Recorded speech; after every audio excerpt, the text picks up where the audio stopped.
Well, hello everybody. Welcome to Interview with Gocnak. I don't know what this name is going to be, but we've done this before, but that video will never be out again, and nobody will see it ever again. So Yeah, I get because I was in it.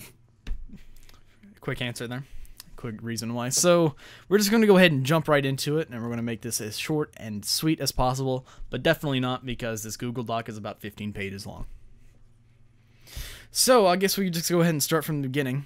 So the first question here we have is, where did your name come from? Well, you see, my name Nick. It came from a book, actually. Probably not my real name, huh? My online name, my Gocnak handle that I've been using for a while, right?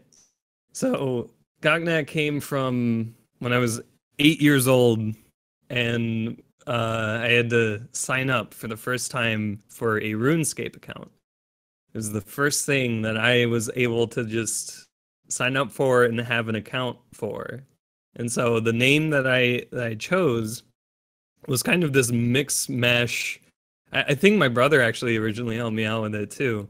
So when I was 8, I was in love with go-karts. I don't know why. I don't love them particularly now. They're cool, they're fun to drive and stuff, but I guess just 8-year-old me loved go-karts. So the GOC is from go-kart, but go-karts are usually spelled with a K. So we, I guess we changed that to a C. And GOC is the first part of go-kart, and then we got rid of the art and we put in my initials, NAK, and yeah, so that's been my name, and that's my OG my OG use of it was RuneScape. And then I just, every site that was like, what's your username? I'm like, I already have one, but I wasn't original enough to come up with another one. It was always just Gocnak because it was something that I could just easily go to and remember because it's something I used a lot. Yeah, I have a similar story. My mom made it when Nice. buying me a Minecraft account 15 years ago, Yeah. and it was just the first two letters were the initial of my first and middle name, and then Stan is the first 4 letters of my last name. Yeah, it's easier to kind of just incorporate your own personality, I find. I mean, unless you're doing like, I guess a bunch of like video, like a bunch of streamers and stuff could probably change their like handle because they know they're becoming a performer. But like when you sign up, and especially when you're younger, you sign up with something that's you. A lot of people do their names with numbers, a lot of like favorite numbers and stuff. I didn't like numbers. I thought numbers were a gimmick. Uh, so that's why Gocnak has none, and it's not, it wasn't spelled in Leet speak or anything like that. Not G0. Yeah, or N4K or something. So yeah, it's just been the handle that I've used. I mean, I guess it deviates when it goes to Xbox. I was like, well, maybe I can try something else here, and it just like it went through iterations of its own there. But it's my past, my 13-year-old days or We whatever. don't like to think about that. Right. Yeah, I don't really think about those days too much. I mean, other than Halo and having fun in like Call of Duty 4 and Modern Warfare 2, other than those days, there really isn't much to it other than, well, I guess, yeah, I mean, I guess I did do some Halo speedrunning, so that was also but we'll probably get into that later. So, Your initial thoughts on and then general thoughts on Half-Life 2. This comes from Nostalgia Runner. yeah, so Half-Life 2, I didn't play it. I didn't actually get to play it probably until maybe the Orange box came out. But my brother got the game in 2005 for Christmas. He got the collector's edition, which came with Half-Life 1 source and Counter-Strike source and Half-Life 2.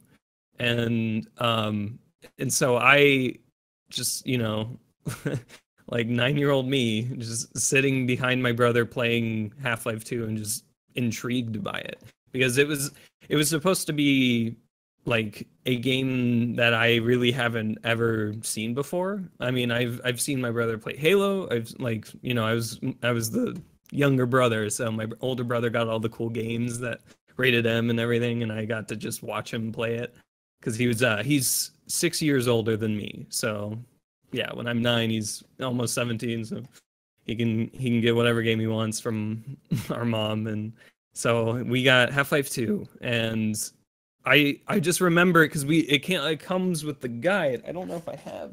Do I have the booklet? Hold on, let me see really quickly if I have the booklet.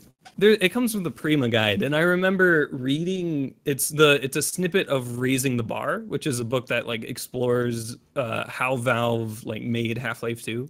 So I was just reading that and like looking through all of like the concept art that they had for the game while my brother was playing it. So like if he ran to a manhack, I'd go to like the manhack page and stuff.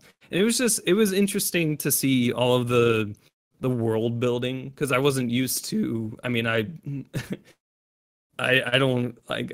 I usually just watch my brother play games, and this was really the game that stood out to me back then. So because it had a revolutionary physics engine, it had puzzles that involved the physics engine, it had a great story, but I guess I was paying more attention to the gameplay because I was just more interested in like the airboat, this vehicle that should drive over anything, and no, you get a gun attached to it and stuff like that. So it was all smaller stuff, but it was just really interesting from the start. Like from the moment my brother was like just like he installed it and Steam was in its baby years or something back then. So he was. Yeah, Steam came out in 2003. Yeah, so the interface was all old, and the main menu had like friends, and so it was like they were trying to integrate Steam into it. But now there's the overlay, but it was before the overlay days. Yeah, so yeah, it was interesting from the start. Getting into a bit of speedrunning here, your thoughts on Half-Life 2 done quick? Right, so obviously with the fascination of the game comes the fascination of, well, you know, like how do other people play this game? I mean, there were other videos that showed like, I mean, Gary's mod wasn't too big of a thing because Half-Life 2 just came out, I guess. So I wasn't really watching like Gmod videos or anything, but it was more interesting to just see the videos of people playing the game and just seeing how they enjoyed it, I guess. And one of the videos I stumbled upon was Half-Life 2 done quick, and that was the speed run of the game completed in 2005 as well. So I was like, it was interesting to see how like broken this game that I was so fascinated with was, because not only was it, you know, like they were bunny hopping at insane speeds and like item flying and doing insane tricks with the airboat, you know, the airboat jump. I still remember seeing that and just being amazed that the airboat could jump, like it could fly over that dam that you had to go around. Just that alone, and so it was not only was it just more of a spectacle to watch, it was something that I could go and try. Like I would watch a bit of the speed run, specifically that dam jump. I remember grinding that dam jump before I even officially ran the game. Later on in my life, I remember grinding the airboat jump in particular, and just like watching snippets of the run and going back in game and then doing those snippets like the rest of Root Canal and and airboat, or airboat hazard, or water hazard rather. And just, you know, like it started to grow on me in the sense of I was just infatuated with how broken the game could be and how it could be used to just do the level quickly. So that was 2005, and I didn't really get to do much to it because it was my brother's game. So it was my brother's computer. I only could play Half-Life 2 when he wasn't around, which he was around a lot because he was in school, and so was I. So I eventually didn't get to really do much with Half-Life 2, specifically around like 2005 through, I mean, all the way to 2010, 2011. But yeah, it was just, I became more of an Xbox nerd then. But yeah, Half-Life 2 done quick stuck with me. I mean, I still sometimes go back to it and watch it, even to this day. But all through those years after I've found it, I would just go back and watch it and try to do the things they did. kind of the same thing with me and Portal all back when. I won't go into that though. So now we're going fully on into speedrunning, and like you said before, we'll touch on this in more detail. Why start speedrunning Half-Life 2? So yeah, so I mentioned this earlier. I didn't start speedrunning on Half-Life 2. I started speedrunning Half-Life 2, I think around like 2011, messing around with like ABH. But I started speedrunning in Halo because that was the game that I was infatuated with the majority of my like teenage year, like just from like 10, I guess, because I had my PC in a sense was the Xbox, because it was cheaper than building a PC at the time. And so I would have Halo, and one of the things that I really wanted to try was to beat, to like try running Halo levels quickly. And so I did a little bit of those. Some of my early videos on my channel on YouTube like have snippets of runs that I've helped record for High Speed Halo, which was the Halo hub back in the day, but now it's haloruns.com.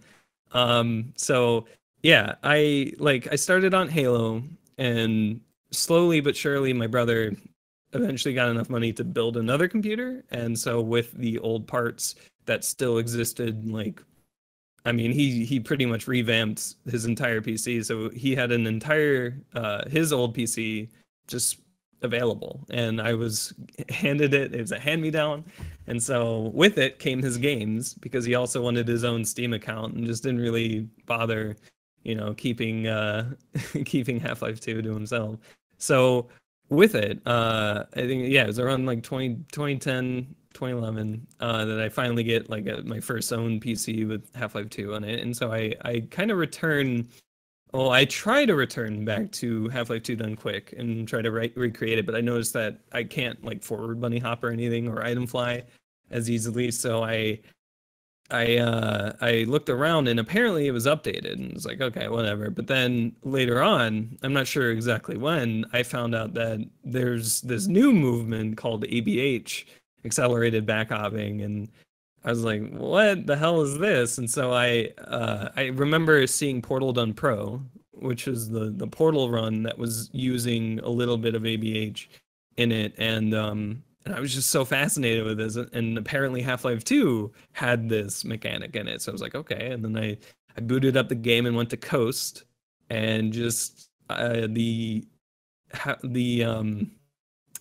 on my YouTube channel. There's a video of me just messing around, just running through Coast using this ABH to kind of give like an example of what it could look like. And I think that in particular was inspired by Turu's video of canals, where he runs through canals using ABH, no airboat, just to show you the speed of it.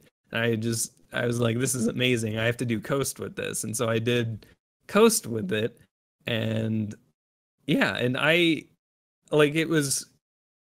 it was just crazy to see that, like, the game that you were like, okay, you could, hold W and jump and you can get pretty fast. And now you could go at the speed limit of the game in just a couple of hops backwards of all playing. Like, it's just crazy. And I messed around further and further, and it just became like the new hobby of mine for the more grown up young Gocnak, to just mess around with the new engine now and ABH everywhere.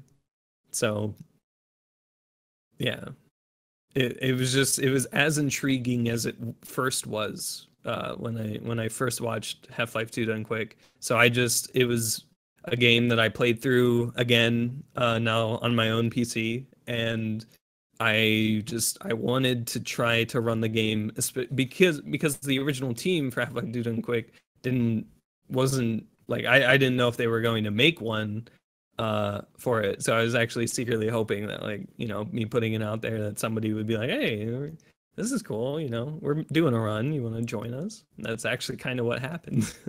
Thanks, Nostalgia Runner, for that why Half-Life 2 question. So you just mentioned that you're doing another that eventually happened. How on were you?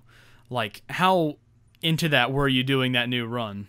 I was, 100% from the start. I thought Half-Life 2 Done Quick was so cool, and it was such an inspiration for me to like join a team to do another run like it, but on the new engine with these new mechanics, essentially these new glitches that were found. Just, I mean, not just ABH, throughout like DWaHMoV. Well, I guess we'll talk about later. We were finding routes and skips and stuff that were just introduced because of ABH. Something like stuck launching, or something like Schrodinger's crouch. Because of this new engine, it didn't exist on the old engine, so you were able to use more of these tricks that were tuned to the new movement. And so I was so on board with, just because I wanted to show that off, just show off this game being broken again, but on its new engine, and you know, it can still go fast. And I mean, yeah, and we didn't know if we were going to beat Done Quick or anything, but our goal was to, at least my goal was to create a run that would be like Done Quick, just on the new engine, and showcase its new, all the new like glitches and routes and stuff that we could have because of them.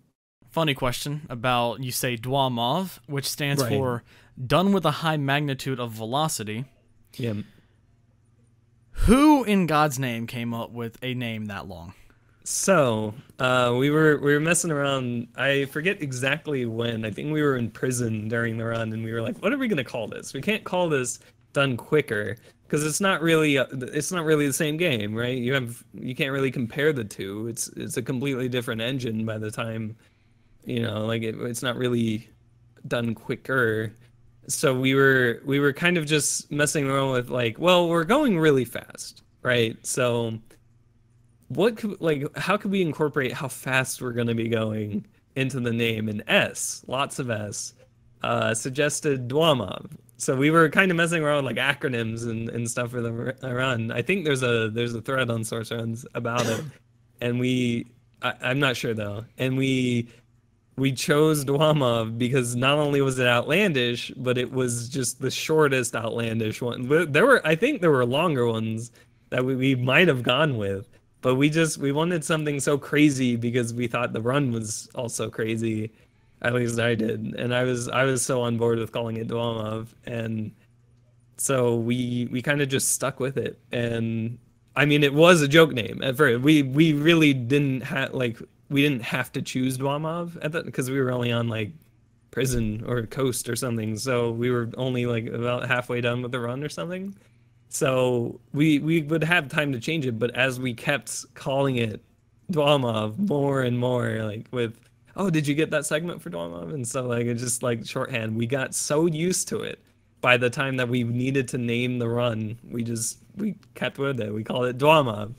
DWaHMoV, and it's yeah, it's great.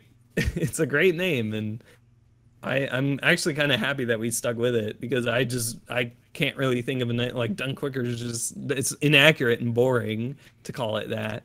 So we chose DWaHMoV because it's done with a high magnitude of velocity, and it's not false, right?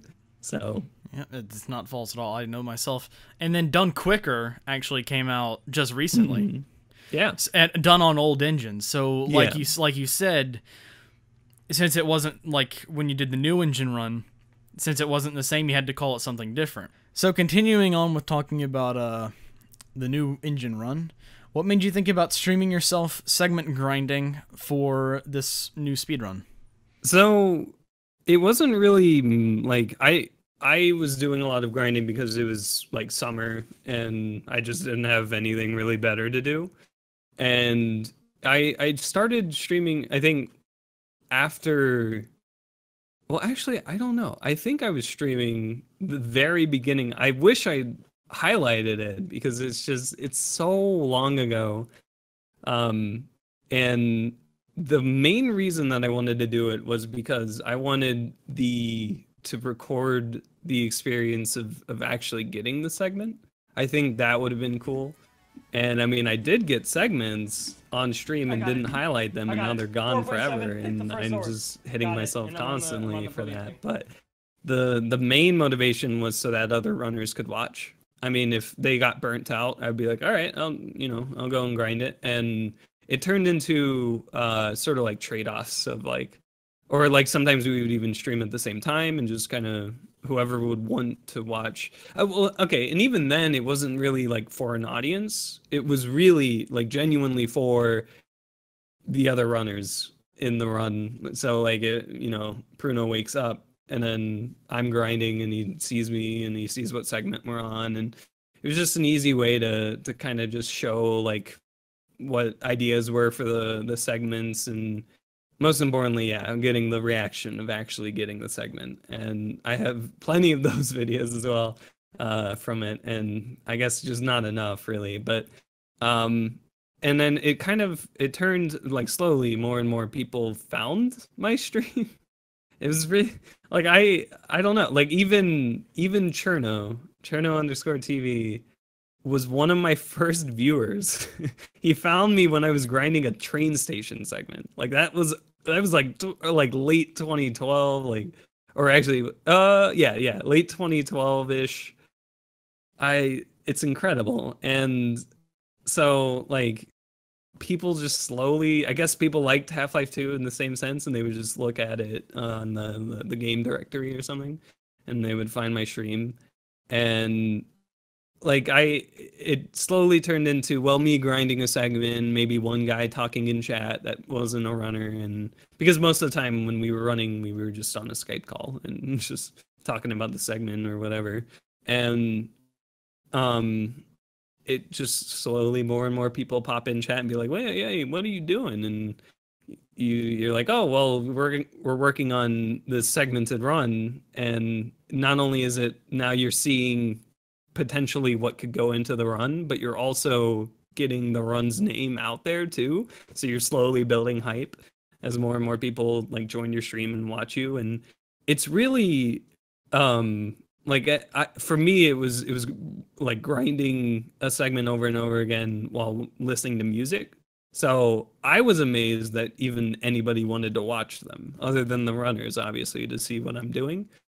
So that somebody would stick around and watch me grind the same segment, the same thing, the definition of insanity, grinding the same thing over and over again, to expect something to change. And it just, I mean, it did. If we got the segment, then we would change to the next segment. But it's, I'm amazed that people even were interested in that. And again, that's why I wasn't really doing it for anybody to watch in particular. I just did it because I wanted the runners to see, and I also wanted to kind of highlight when I got them, because it's cool to see it.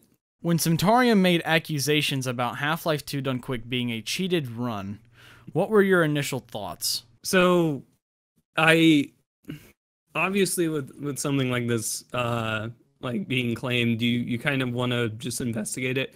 I always knew from the moment like I was really interested in recreating the stuff from Done Quick, that Ravenholm looked really weird. It really did look weird. Like it looked a little laggy at times, and it just looked, I always passed it off as, well, maybe when they were recording it, maybe their PC was like messing up or something, but I kind of brushed it off. So when he brought this up, and then we looked, and not only, it wasn't just accusations, it was proof. It was, he brought up proof that it was time scaled. And then it was, I guess it was proven. I mean, it looked pretty much time scaled. And after I saw how time scaled, if you slow down your in-game time and then record a demo and play it back at normal time, objects in the game like move quickly, and it looks like you have just superhuman speed and and just like god tier reaction times too. And that was the main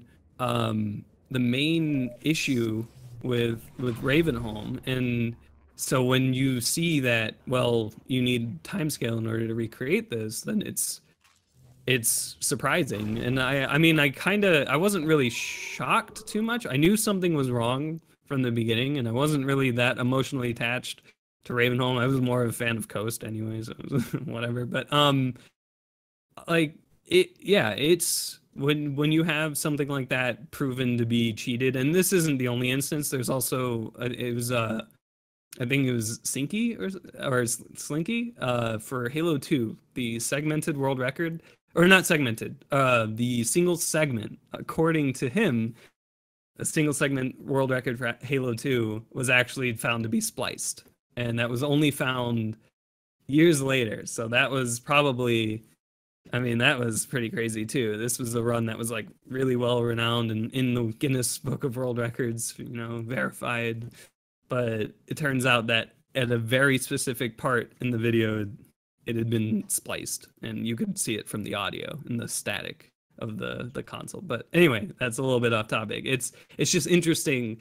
It ties in because it's interesting to see what methods people use in order to make things look legitimate. And I mean, even with something that looks as weird as like using host timescale, which is a cheat, and obviously using that in a run would disqualify it unless it's going for, you know, being a timescaled run.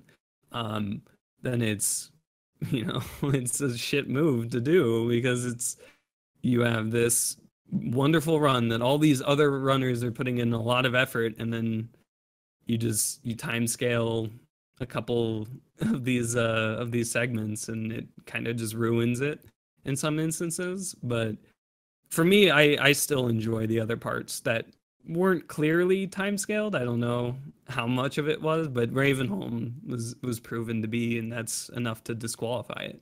So the fastest old engine segmented run now is done quicker. So it's just interesting. I mean, I guess if you run timescaled old engine, then I guess you could use done quick as a reference still. But so it wasn't like, for my initial thoughts, it was really just, it was confirmation. Like, yeah, this is weird. Something's off with Ravenholm, and boom, with the evidence of it being timescale, it's it just confirmed it. And I'm like, all right, that's fine. You know, it's just, I wasn't part of that team. It doesn't really personally affect me. I'm still, you know, I still was motivated by the run to become a runner, so it did its job. And it's still a spectacle, even with that time scale. It's still interesting to watch, but it's just knowing that it does take a little bit of the value away of watching the run and enjoying it. So, like, without, you know, because you watch these runs, you watch DWaHMoV, you watch Done Quicker, you watch even Done Quick, and you kind of just expect that people would follow these rules, right? And to see all those rules broken, like jumping really quickly to break speed. And that's why you get a lot of people that are like, oh, this is cheated. Oh, you just no clipped to the end, even though you can see Gordon just jumping around and you can't even jump in no clip. And like, you get people freaking out. But I mean, with Done Quick, it's a legitimate cheat. Like, they legitimately used SV Cheats 1 and then turned down timescale, did the segment, and then recorded the demo like normal. And it's just, you know, it sucks because like years later, you know, it's not really pointed out until, you know, when he made those, when he proved it to be cheated. And this is 2014. Yeah, 2014. So 9 years. That's, you know, it got its runs.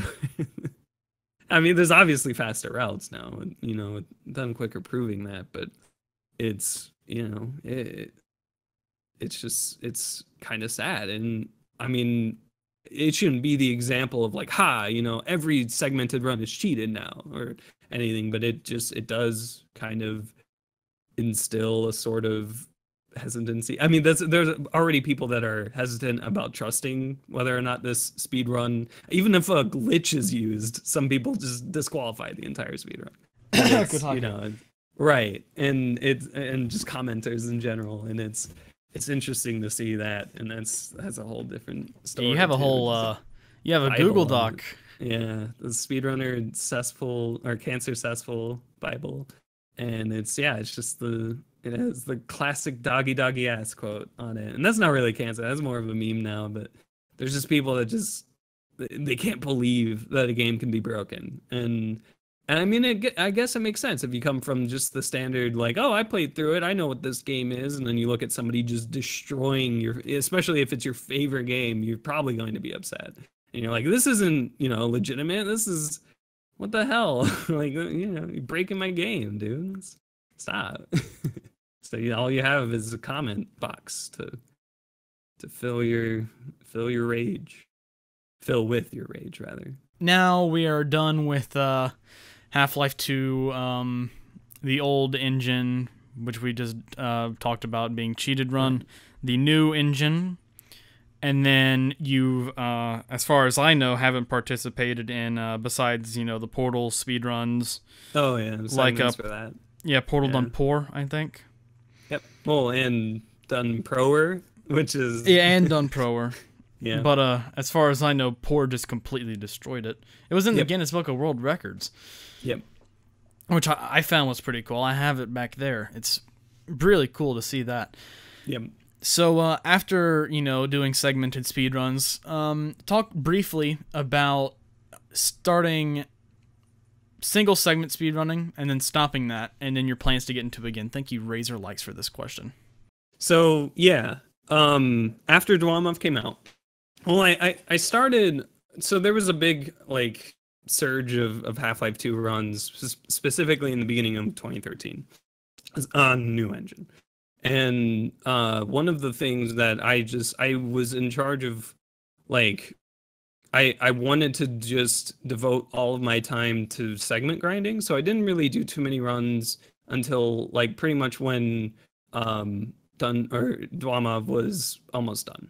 And so I did a couple of runs, and it was more of just translating what DWaHMoV was doing into a single segment run, at least when I started. There wasn't really that many routes. It was just do what DWaHMoV's doing a little bit more inconsistently. You don't have the segments. You can't really do all the flying or stuck launching and stuff like that.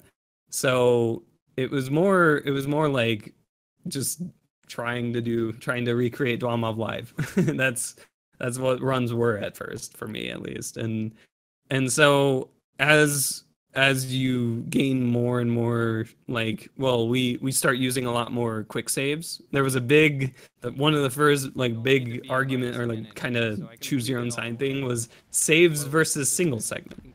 People were turned off from doing saves in the middle of the run. And so people would do single segment runs, and there would be people like me that would just do crazy shit, and I need to save for that. So I think I have a run that is single segment because I don't make any, and it was defined as making your own save and then loading from it in the middle of the run. You could reload auto saves if you fucked something up, but that was it. You couldn't make your own quick saves. I guess if you use the menu, I forget exactly, but it was you couldn't bind a key to make a save and load it if you wanted to do single segment. And it was so weird to do that. And so I didn't do many of those. I switched over to RTA, real-time attack, and that was making your own save and loading it whenever you wanted to, and that started to evolve into setups. So making saves when you set up a launch or when you're maybe going into a fight that you might die at or something, and it was just super convenient. And you could see everybody started to do that as well, and it started to chop off time as more and more consistent setups were found, consistent routes were changed, I guess, a little bit too. And that was cool. It was just more of a battle to see if we could just bring it down just based on purely good movement. And that was one of the main motivations at first for bringing the time down so low before all the crazy tricks and stuff were found. And so that was starting. And I mean, you go through that, you find more routes, you find more glitches, you use them, you change the rules a little bit or a bit. And and there's you have, at some point the game becomes almost like you set your own rules for the game. I mean, we had a community behind it too, and it was more just whatever the community felt like would belong in the run should. And so any percent just sort of changed as it went along, and you started to see any percent it was RTA by default, and then Fatalists made source split so we could use in-game time, and so it was RTA in-game time, and load times were cut out completely, so now you could save and load whenever you want, and it didn't matter how long. And then there was the whole whether or not you were paused, and that should be timed, and then save deletion, and it just evolves and it keeps getting all of these tricks included into it. And I mean, yeah, it brought the time down a lot. The one of the first couple runs that we were finding, it was 2 hours and 40 minutes. And then it's just the current world record is like 110 or something. Like it's 1 hour 10 minutes. It's crazy. And so I mean, so I stopped, and this is where it's a little fun. So running a game, specifically Half-Life 2, from 2012 to 2015, right? Yeah, 15. July 2015. I remember your see you in next year, and it's been 2 years. Yeah, and that's I'll get to that too. There's a lot of people can't handle that. Like just purely doing the same thing over and over again. But a lot of people, I mean, when you do runs for that long, you start to, I mean, that's your free time, right? You're spending a lot of free time doing runs. And if you enjoy it, it's great. It's your hobby. You spend your free time however you want. I'm not saying you should or shouldn't run or whatever. It's just when it got to like, it was getting around an hour and 30 in-game time, and I wanted to set a goal and be done. Just take a break, actually. That was my first thought was just, I've been doing this a lot. I'm just going to set this, this last world record, sub 130. And so it kind of evolved because this goal was set before save deletion was actually properly adopted. And then save deletion was adopted. And then my goal shifted because we could save upwards of like 2 to 3 minutes. So it became very, very possible to get sub DWaHMoV at the time. And so, and that was save deletion, and they were still kind of questioning whether or not we should time the menus. And so I was still running, and they were still deciding, I guess. We were still deciding. I just wanted to do runs. I was like at the point where I wanted to be done, and I didn't want to stop at the current time because I knew I could do better. And so you get that drive in you to just constantly improve. And that it was in full effect. It was probably even magnified there because I was so close. I was so close to this. I know it's arbitrary. It's so arbitrary. The time is, looking back at it now, it's just, why didn't I just stop when I wanted to? But it got to the point where I finally got my goal. I finally did actually come full circle and beat DWaHMoV in-game time. Technically, right? And then the rules changed, and I didn't time my menus, so I had to go back and retime them, and it came out to 128, but that was after anyway. And so I got my goal. I was done. I said, you know what, taking a break, and I did. And that was 2015. So I started my school year for my first university year that fall. And so I was like, you know what, I'm going to focus on university, see how I like it, probably be busy because that's just my work ethic, I guess, of school. It's also university. So, yeah, you have classes. It is easier in the sense of high school. Any high schoolers watching this, it gets better. It gets way better in college. Thank you. Yeah. So it's, it was nice. It was a nice change of pace. And so I didn't stream that much. I started to just play games on weekends. I wouldn't get the same viewership that I used to, but it would just be, games that I wanted to play because I haven't been able to. All of my free time was spent on runs, and I know I could have balanced it, but it got to the point where like it almost like overlapped, where it was like my need for getting that goal time surpassed my want to do something. Like, so it's like my want to do something else was so high, but my need to get that goal was even higher. And that was what was taking up. Like, I knew I could have done other things during runs. Like I could, and a lot of people do that too. They just do like a casual playthrough, or like they do a couple of runs and then they switch to doing casual things. And that's honestly the smarter way to go. If I were to go back, I would probably have told my past self to do that. instead, because that way I would have probably gotten more juice out of because I even in that 1:28:15 that it is now, I was minus 2 minutes at the peak in that run. I was minus 2 minutes, so it could have gone to 1:25. Like that's how. Like, I mean, it's obviously way lower now, but yeah, like it was just a lot of time spent doing something that I thought was going to be over a lot quicker than it really was, and I took the break that I always wanted and never really looked back. I mean, okay, well, to be fair, in April of 2016, like spring break, I kind of came back. I did a run and I got like a 140. So it was so bad. Well, I mean, it was better than, first time, but like a first time runner or something. But it was like I got it and I was just like, I would have to grind maybe a month straight to get back to where I was. Or I mean, maybe not that extreme, but still, like with how much I really wanted to play the game, it wasn't. So I said, I mean, when I uploaded the run, I was in the mindset, I'll be back in a year. You know what? See you in a year. Half-Life 2, I think I said on Twitter, pompous piece of shit game.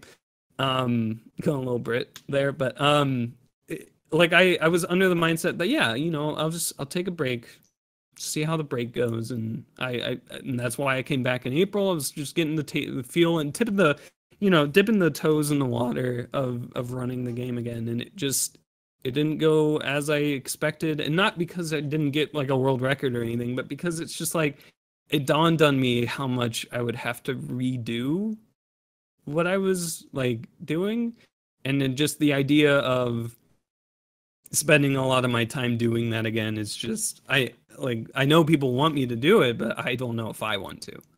And that was the main issue, and I just never really thought about coming back to it. It's in the back of my mind. I know I could. I know if I had, and the answer that I keep giving, because people come in the stream and they ask if I still do runs or when I'm coming back, if they know that I've quit. And the answer is always if I have time. And with becoming an adult, when you grow up, back in my day, I had all the free time. But when you grow up, it's hard to balance. And I don't have the same 14 hours to spend on doing runs every day or whatever anymore. So I can't do them. And not only that, but I also have other side projects, which I guess we'll also talk about. But yeah, my plans to get back into it don't really exist, and I know that I could tease about it, and I'm really sorry if I do. It's just if I were to come back into it, it would be so casual that the people that would watch it probably wouldn't enjoy it. And that's the thing too. I don't even know if I would. I don't know, because it's like it wouldn't necessarily be like forcing me to do it, but because I could just choose whether or not I'm going to do them. I already do that with my stream. I choose whether or not I'm going to stream, and just some days I wake up at like 3 p.m. and I'm like, oh fuck, I was gonna stream today, but I guess not. I guess I could just catch up on YouTube videos or something today. But yeah, and then have me test out your side projects. Yeah. So yeah, I didn't have any plan. Like I really don't know. And this is what I also told people was, if I do get into running, it might not even be Half-Life 2. I might want to just try, because like I was watching other runs. Titanfall 2 looked really cool. Quantum Conundrum looked really cool. Professor Broman taught me how to be Axel or something. I forget the name. The soldier in Borderlands 2. So that was really interesting. I was teasing with the idea of learning another game to run, but even those, like, I don't have the time or motivation to even try those yet. So I don't even know if those will be a thing that I'll do. So I don't know. The real answer for the plans to get back into it is I don't know. Because I could have the time to do it, but I don't know if I'll enjoy it. I don't know if I want to even run Half-Life 2 or anything. I don't know yet. And that's probably the summary of my adult life too. It's just, I don't know. And that's Half-Life Yeah, 2 no. speedrunning specifically, right? Right. I mean, Yeah, because or just recently you've been doing speedrunning. Portal 2 co-op speedruns with lots of S. Yeah. And I mean, those are a good throwback too. We used to do Portal 2 co-op a while. Like I think that was even near, like that was also near the time that I started doing like single segment runs and whatnot. But yeah, I like yeah, so the answer is I don't know. So I mean, I'm always open to like, because Portal 2 co-op's like 40 minutes or so. So it's not that bad. And it is something I haven't done in a while, and it does involve another person. So it's not just so lonely and just, you know, playing a 2 hour game in an hour and a half or something. And so yeah, I like it's just random motivation. I think I'll even be doing another run or two further before university starts, but it's just they're chill. They're more chill than learning a new game, and they're more chill than doing an old game. I like it's more chill than doing an hour and a half runs. But yeah, it's really towards Half-Life 2. And here's the thing too. When I left, or I mean, as I like am gone, the route changed quite a bit. One of the main things is void clipping, which is not a fun glitch. And I think there was something else that I was upset about, but it's just the route that I would have, or that I would want, that I would have wanted to come back to back in July 2015 has completely changed. So I can't even say that like I would even run the game that people, or run the category even of the game that people want me to run. Like I don't even know if I would run that. I would probably run some abstract category, and that's not like what the like you're imposing self, like that was the thing with any percent, was like anything goes, right? So that's why these glitches are adopted and used. It's just it's brutal. It's a brutal route. And I mean, to run an abstract category because it's fun, yeah, I mean it's not any percent though, right? You're adding labels and restrictions to your run, and it does make it fun, but it's not any percent. So it's like you would have to balance that in your head if you reconsider like going back to runs or something. It's just been, yeah, like I haven't really wanted to go back. And I know there's cutsceneless, and that would probably be the most interesting thing that I could do, but it's cutsceneless. It's a modified game. Like people might not even like that. The fact that it's just take all the like fun aspects, the storytelling aspects of the game and rip them out and run that. And while it's fun to run and fun to, you know, reminisce routes that you can use again, it's just that it's an arbitrary category when it comes down to it. I mean, technically so is any percent, right? Like no clip runs could be a thing, but nobody wants to do them. They're not fun. Just no clip everywhere instead of actually like using the game and the game's mechanics, other than no clip, right? So I don't know. It's all arbitrary. That's my main point. And yeah, I don't know. It's mostly just been things that I want to do. So that's why I've been doing Portal 2 runs with S and mostly coding, and playing games that I haven't played before. But yeah. Yeah, I don't know. I don't know if I'll go back to it. Let's go ahead and talk about something that we talked about in that thing that we did 2 years ago, which was hot back then because you just got back from it. Games Done Quick. Okay, so Games Done Quick's pretty cool. It's for people that don't know and that are listening to this. The 5 people.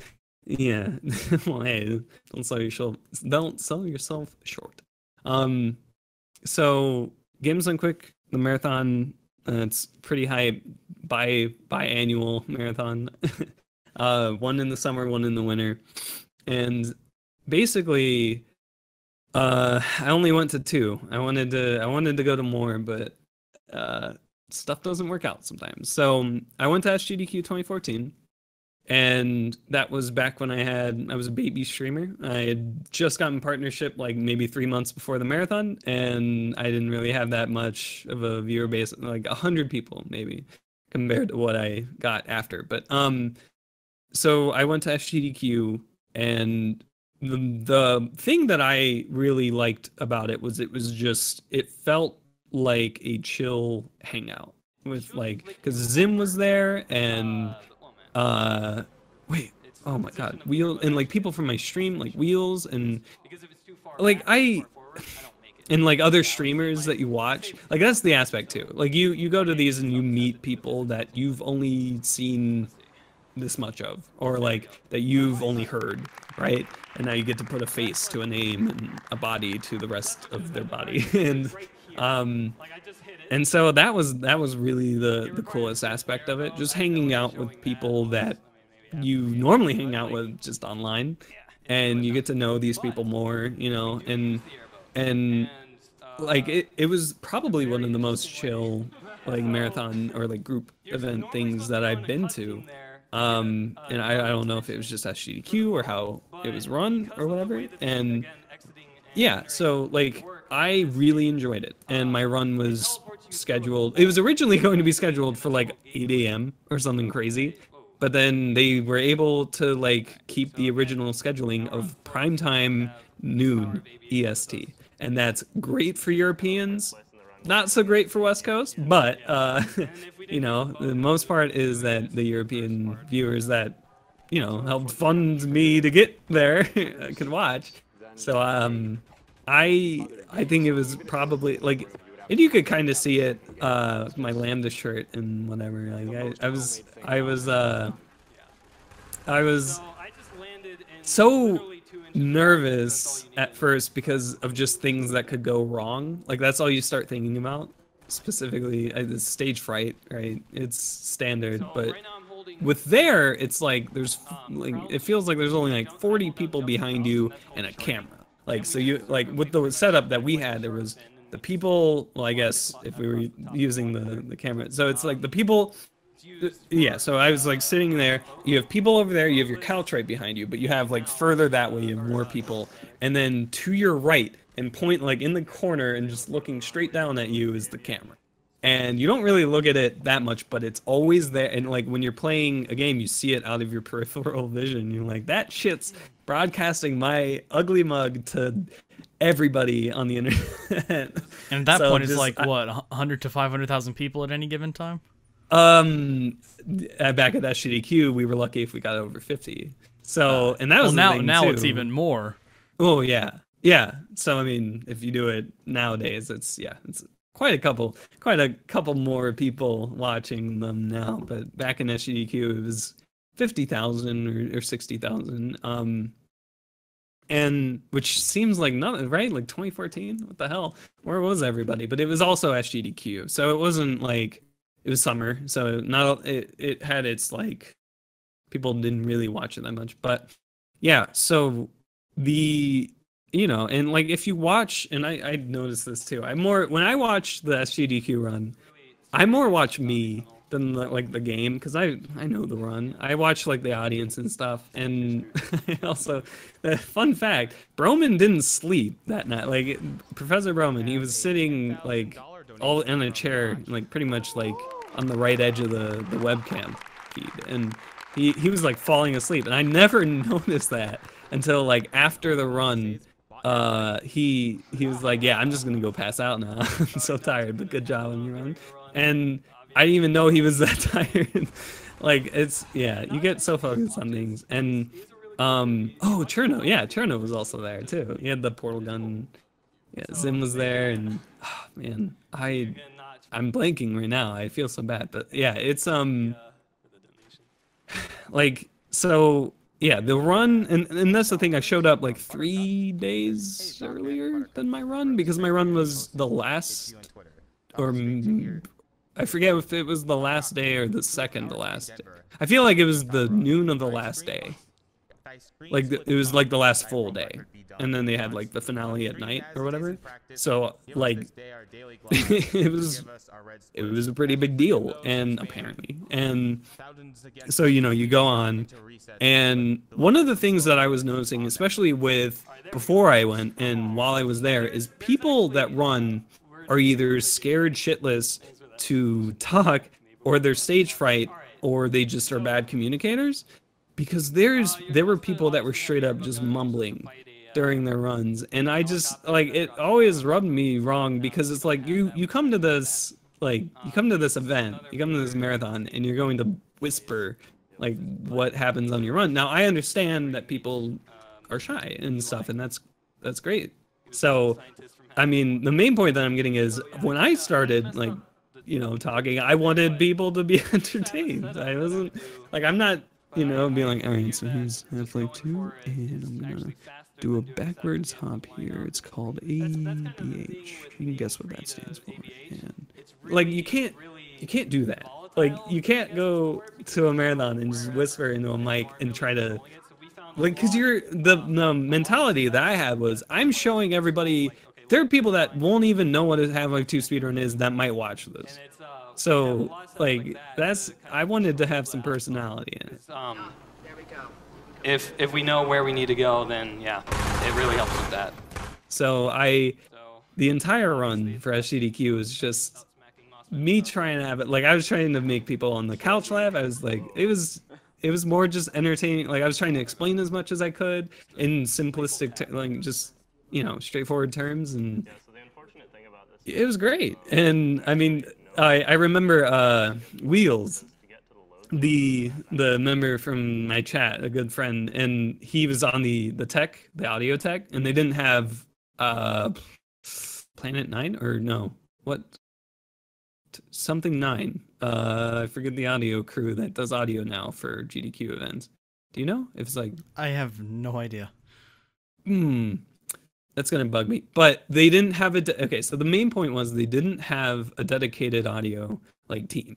And so when I went on, apparently they were like rushing, and that's why there was even feedback on the mic, because I was talking more loudly than most of the other runners there, like combined almost. But like that's what he was saying. Like, it's like, you were so loud that like and it's great, because that's what they want. They want, like, that's what these mics are for. They're performer mics that they put here and not here. And so you're supposed to talk, you're supposed to be loud, and so they had to like recalibrate, because they were just so calibrated on just people whispering or like doing graveyard shift runs or something. And so that was entertaining to hear. And then yeah, it just went really well. It felt like at first you're like, this is my run, don't hate me, and whatever. But like, as it goes on, you slowly just turn into more like, oh, okay, this is like, this is like my stream, webcam in my corner,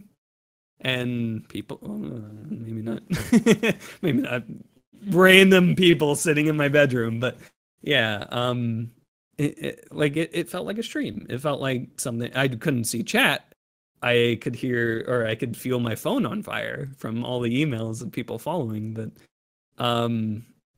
it was cozy. It felt really nice. Like, I don't know exactly when it like really just it kind of more just grows on you as you do a long run, I guess. It's not Portal. You don't have 10 minutes to woo a crowd. But yeah, I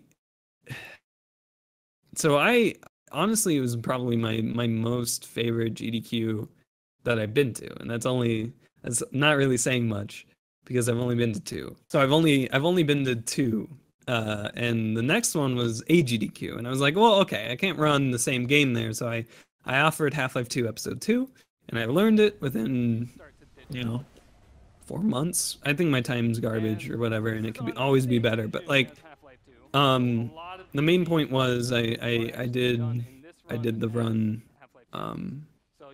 at AGDQ of Episode 2, and with the same quality, right? Like the same standard of, you're showing this to people that might have never seen Half-Life 2 Episode 2 broken this way, especially the episode, right? Like, because it's a less popular game compared to Half-Life 2. Half-Life 2 is more known, and Episode 2 is more of like the if you want to spend 8 hours and get a story.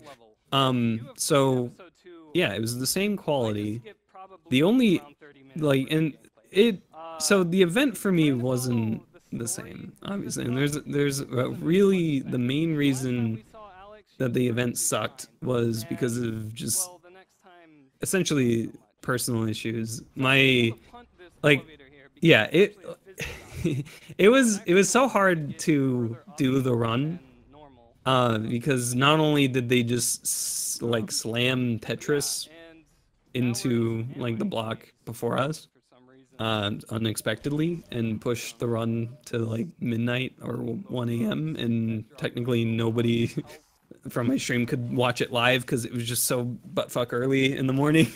And that was that already got me in a bad mood. And then there were some personal things, like a person very dear to me did something that wasn't so very dear to me, and hours before my run, and they weren't there. It's not another like whole escapade with SGDQ 24. That's not the same thing. It was more of an online thing, and that really, I pretty much went from my hotel room to the room where the run was, and it felt so fake for me because I technically had to run with like a mask on, and I wasn't.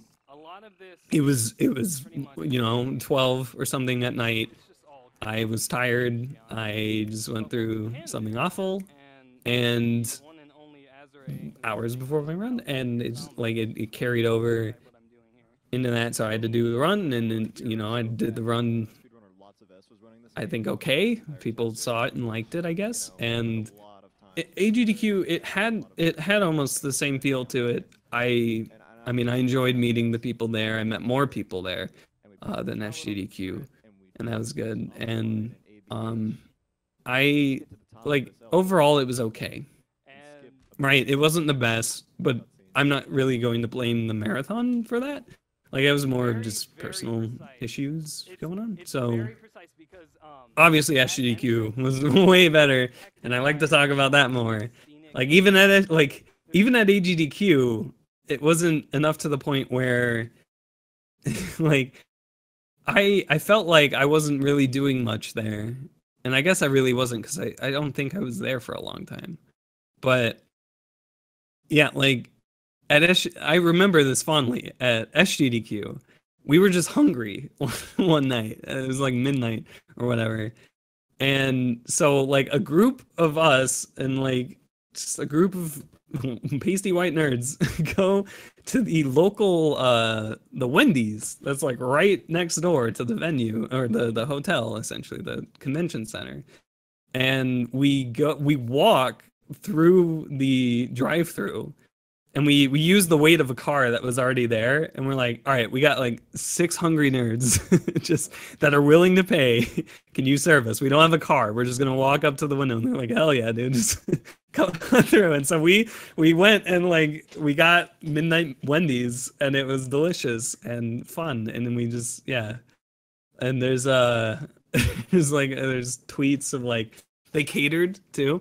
Doctors Without Borders catered for lunch every day, which was really dope of them. And we had like subs, we had like pizza. I think one day we had Qdoba catered, and it was just really awesome. And I remember like one of the things was a local deli that had like subs, so they catered a shitload of subs, and they had like little packets of like ketchup and like pickles and stuff. So I stacked when just one day I was just around friend like Zim. I think Cubeface was there too, and I think Blood Thunder was there too. And it's escaping my memory. I really need to look at the photo to make sure if my memory is right. And we were messing around. It was more fun and that's the thing too with the GDQ.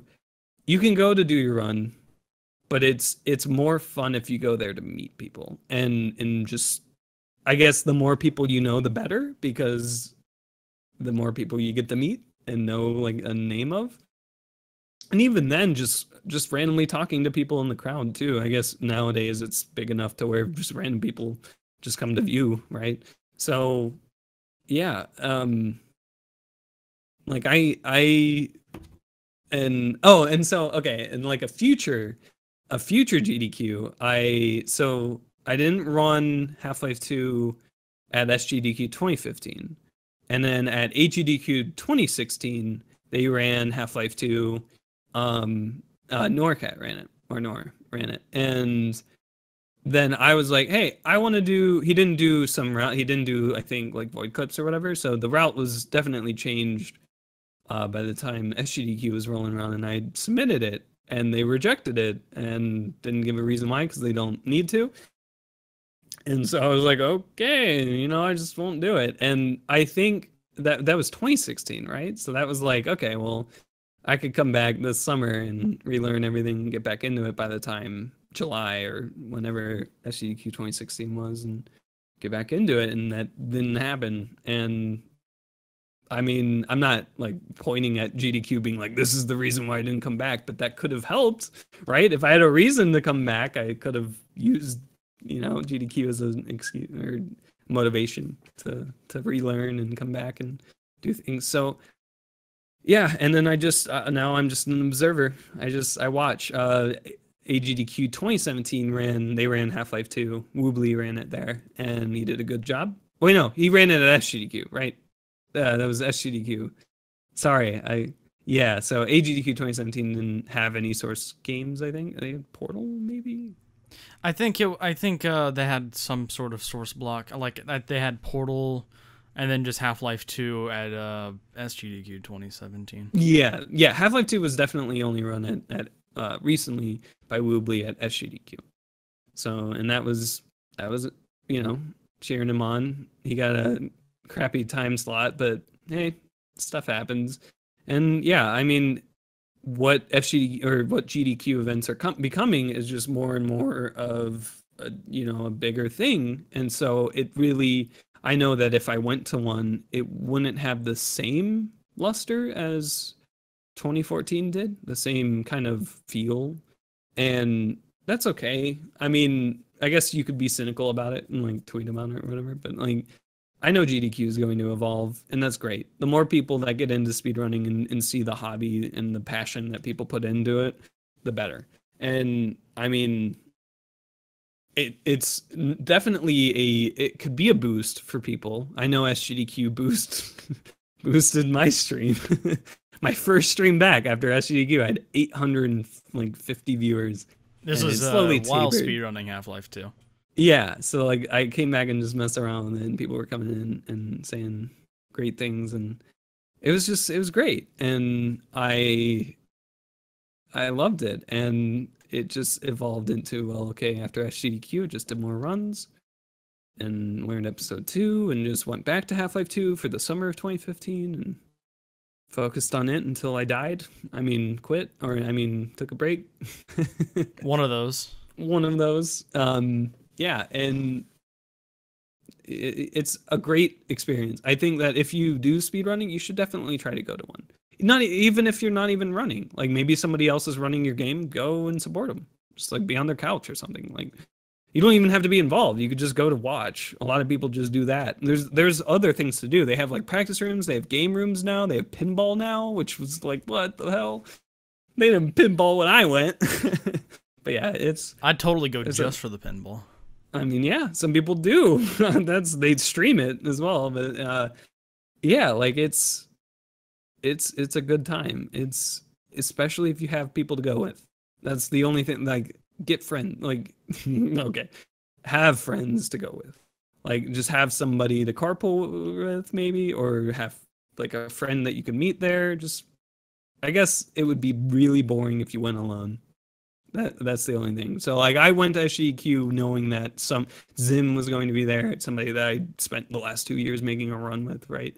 So that was like reason enough to just hang out with him, and yeah, and so like, and meeting all the people that I'd talked to online, just so it's really cool. It's a really cool experience. GDQs are fun, and them getting big comes with, you got to be, I guess, you got to be charity friendly. You gotta be PG-13, even though you're playing rated M games where there's people getting ripped apart. You can't say fuck or anything, but that makes sense because you don't want the charity. You don't want to advertise that you're a vulgar group, even though you are raising millions of dollars for a charity. Yeah, charity It sponsors. could look bad. Yeah, and I mean, you don't want that, so that's why they do it. And I know it sucks because you can play a game that has fuck in it, and like even some games that actually have like fucking in it, and yeah, and it's just, you can't do it because it would look bad in the sense of like a charity, and so it's understandable, and so it grows, and you get more and more rules. You get, you can't. There's no bonus stream now. There's, it's just all formalized. It's taking shape. So it is probably getting way too big, some people would argue. I think it still has a while to go.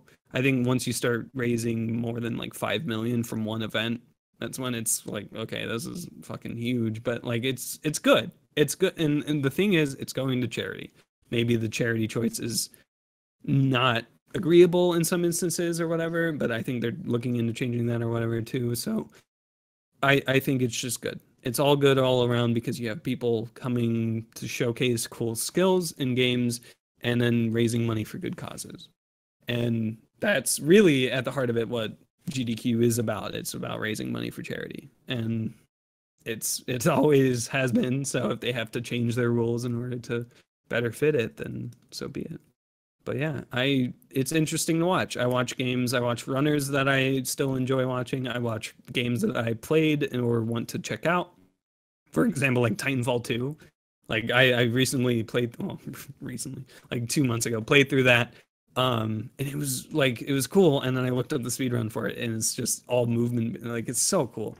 And I really recommend that. If you guys haven't seen the Titanfall 2 world record, then go watch that. But yeah, like it's good. It's a good event still, to me at least.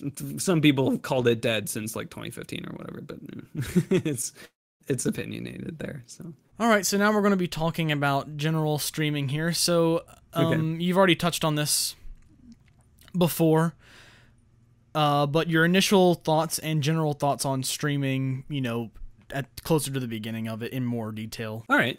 So yeah, when I started, again, it wasn't really for anybody other than the runners of DWaHMoV, at least segment grinding. And that's what I did start off with. I wasn't trying to be a variety streamer. I wasn't a streamer beforehand. I legitimately started streaming because of the run. And because I thought it was cool that you could just share your screen, share your game live, like almost live. Like, it was back then, that was before the delay. It was like a second delay, and it was cool that you could have live interaction. And it wasn't really clicking in my head that like it was more because it was useful because it was easy to use and share it for the runners. And so initial thoughts were just like, oh, that's cool. You can have chat, you can have a game, you can look at chat, talk when there's downtime in the game or downtime when grinding segments in my case.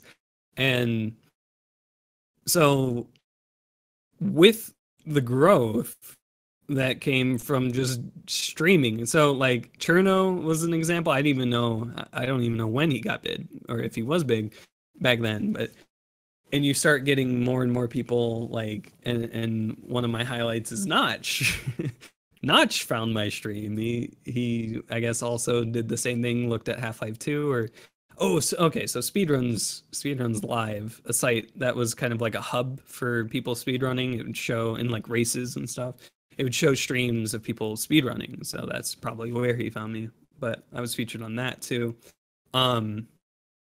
So with the growth and with more and more people getting in your stream, or at least in my stream, it transitioned from, well, I'm just doing this for Zim and for Matmo or Pruno, and it turned into, well, I'm doing it for them and these guys. These people that are watching, they like my music, they like me, right?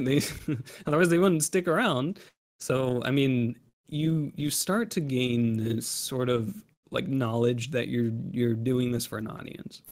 Some people start by doing it for an audience. And it's hard to do that when you have nobody watching you, because what do you talk about, right? And then if a viewer comes, you can't like spook them or anything. So, and that's why I was just like, I guess I was lucky in the sense of like people wanting to watch as opposed to me wanting people to watch, if that makes any sense, because I started just with like, hey, other runners can watch, and anybody else too, because it's public, and I was okay with that. And I had my chat open and everything, but it was most of the time it was just like Zim or somebody popping in chat and just saying like, oh, you're on this thing, and we would get in a call and talk from there on. But like you would also have random people popping in and saying like, you know, oh, what are you doing? And then you can explain what you're doing, and not only that, but like maybe they pop in and say like, hey, what's this song? This is really good. And then you can share your music too. And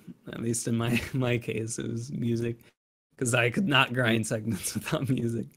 I could not do it. That's why most, and there's a little known fact, that's why all of like the audio cue, like all the cutscene segments, were not me.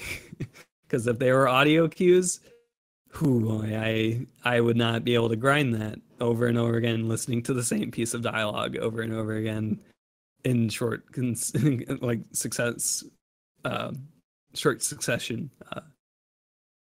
Yeah, it's so when you start to grow more and more, and you like basically near when people started watching me because I did runs, right? Because it's not a segment, it's an entire game that I'm now grinding over and over again. So it is, it's not as crazy or as insane. And so at least for me, what it shifted towards was, I'm not grinding this for my own cause. I'm doing this and streaming to other people. So I have to be not monotonous. I need to be, I guess I can't be like a slum. Like, I mean, in a lot of my, like, the DWaHMoV segment get highlights, I'm just wearing like my pajamas because it's like 4 a.m. and I'm just doing it like until 6 a.m. I remember for that run, over that summer, I had completely flipped my sleep schedule. I think for a solid month, I was waking up at 8 a.m. or 8 p.m. rather. 8 p.m. Going nocturnal in the summer. Yeah. And it's just during night I would stream, and because everybody was asleep, it was more convenient, and and I would just only eat like 2 things or something. It was bad. I mean, I really shouldn't have done that, but I did. It's not really recommended that you do something like that. I can say Yeah. I can personally vouch for this. Yeah. Don't flip your sleep schedule around. You will go mental. Yeah, and it's a bitch to get it set back up, because you either have to do 24-hour streams to reset it, or you just have to slowly like fall asleep like near a time that makes more sense. So that, I mean, what I did was just a 24-hour stream, and then I went to bed at like 7 p.m. after my stream, and just slept for like 14 hours, and then woke up at like noon. Yeah, something like morning. I guess. Fix it to make it a bit more reasonable. I mean, still waking up at noon isn't really. Yeah, I would suppose it was a better time. So yeah, it's more about just streaming and so you put, okay, the point what I was getting to is you put on presentation, like, so I usually wore like polos and stuff, like I dressed nice, I showered before my stream, I didn't want to look ugly or whatever, and just did runs and had a good time. It turns into like, especially if you have people that keep coming back and have a consistent kind of like chatting pattern, I guess, you sort of make these friends that just always show up and that are dependable, and so you kind of feel obligated to keep going. And like, so that's like one of the main reasons too, was like, if I didn't have a chat, if I was just grinding world records to Zim or somebody, it would have been completely different. It would have been just like, I mean, if nobody was watching, that's weird, because like, they're world records and many people were getting into it. But it adds a valuable, because it's live feedback to something you're doing as opposed to just a comment after the fact. So it's different. It's a different type of feedback, but it's still feedback nonetheless. And it's live, right? And in some instances, it's not even filtered because you have to have mods. Like, you can't predict when somebody's going to say you suck lol or whatever, or like reset lol over and over again. And it's like, so it turns into, so like the evolution was, you stream for a couple of people and then more and more people watch, and now you're streaming for that group, and then just more, it's like slowly building, and then I think like near partnership, like when I had a consistent essentially following, watching, willing to give me money for what I'm doing because it's apparently good or something. It changes because, like, yeah, I guess money does change a lot of things. Like, money makes the world go round and whatever. And it also makes your streams better, I guess, because you can, in a way, you can get better equipment. You can get, you get better, mostly better equipment for me. Some people have to live off of it, which is crazy. But so it evolves into now you're putting on a show. You aren't really streaming for friends or a small group of people. You're putting on a show. You're doing what you want, but there's people that want it, and you do it, right? You're doing it for those people. So that's what it slowly became as my viewership goes from 100 to constantly 250 to 350 to 400, sometimes going up to 800 by itself. And it got to the point where, and I'll never forget this, one of the moderators of Professor Broman's chat told me at 700 viewers, after it gets past 700 viewers, you immediately see shit in your chat. And that's the thing too, you can always see it before 700, but after 700, it's consistent. There's always people that just come in and just should not be on the site. Not in the sense of like what they say, but like just how they function, or like if you say not to do something, they do it, or you get people like, and here's the thing that I know this is really like snide or whatever, and whatever, right? Because it's the past. When you gain enough viewers, it becomes almost like a chore. And at times I was just missing when I could read chat, when I could hang out with people, talk to individual people. I would do runs where it was like 400 people watching. I look away, like I have to focus on the game, and people got upset that I never said hi. And it just, stuff like that was very common. And you also get people that are just shit people, like just coming in like, whoa, you fucking suck, and then like they're hard on is to get banned in your chat, sometimes as many times as possible. So it's like you get some of the like interesting characters coming into your stream even way before 700 viewers, and like it's hard, but if you have the right people to moderate your chat, it's not that bad. And I guess like it wasn't really always like that, and I'm kind of blowing it out of proportion. Like it wasn't really always that bad, and I loved it. I loved how many people would come out and watch. It just, at times, I would miss the old days of 100 or less and readable chats. And I mean, don't get me wrong, 400 people can spam Botnak like a motherfucker, and it's great when you have gold dust coming through your speakers. It is a whale of a time with 400 people, but it's just, song. Oh yeah, it's just sound spam was great, and it's just your community grows. You grow a community, and that's the thing too. I like at a point I was like, oh, I don't really do runs on Sunday, but you guys want to like play shit? And then I started doing sub game Sundays where we just played games that the most subs had, and just like took turns and like hosted servers and stuff, and it was fun. It was just more of a community outreach, and I got to meet and talk to a lot of really cool people. We played a lot of like Cards Against Humanity too, and had fun there. And yeah, it's like it doesn't really, it just grows, and it scales, and with the scaling comes, you have to sacrifice some things. I say sacrifice, it's not really a sacrifice to not be able to read your chat, but like it's still like it's I mean, sometimes you could read it, especially if you have like slow mode or something on. It wasn't like you know, like scrolling past like so fast I couldn't even read anything. But like, it was just like if somebody said hi, I would be focused on the game and look over, and it's completely gone off of Botnak, and I couldn't even see it. And yeah, so it just as it transformed into you're putting on this show, you know, you put a lot more emphasis on, well, you know, you gotta, how much are you willing to change?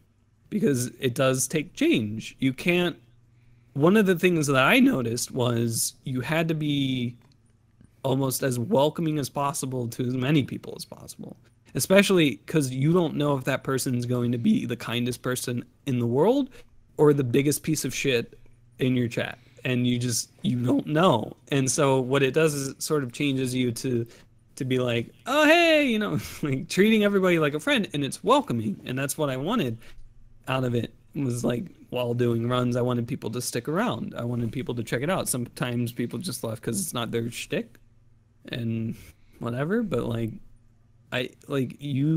there's stages to streaming, and some people are in different stages at different points when they stream. And to want to stream, to want to have an audience is okay, you know, it's a realistic goal, but I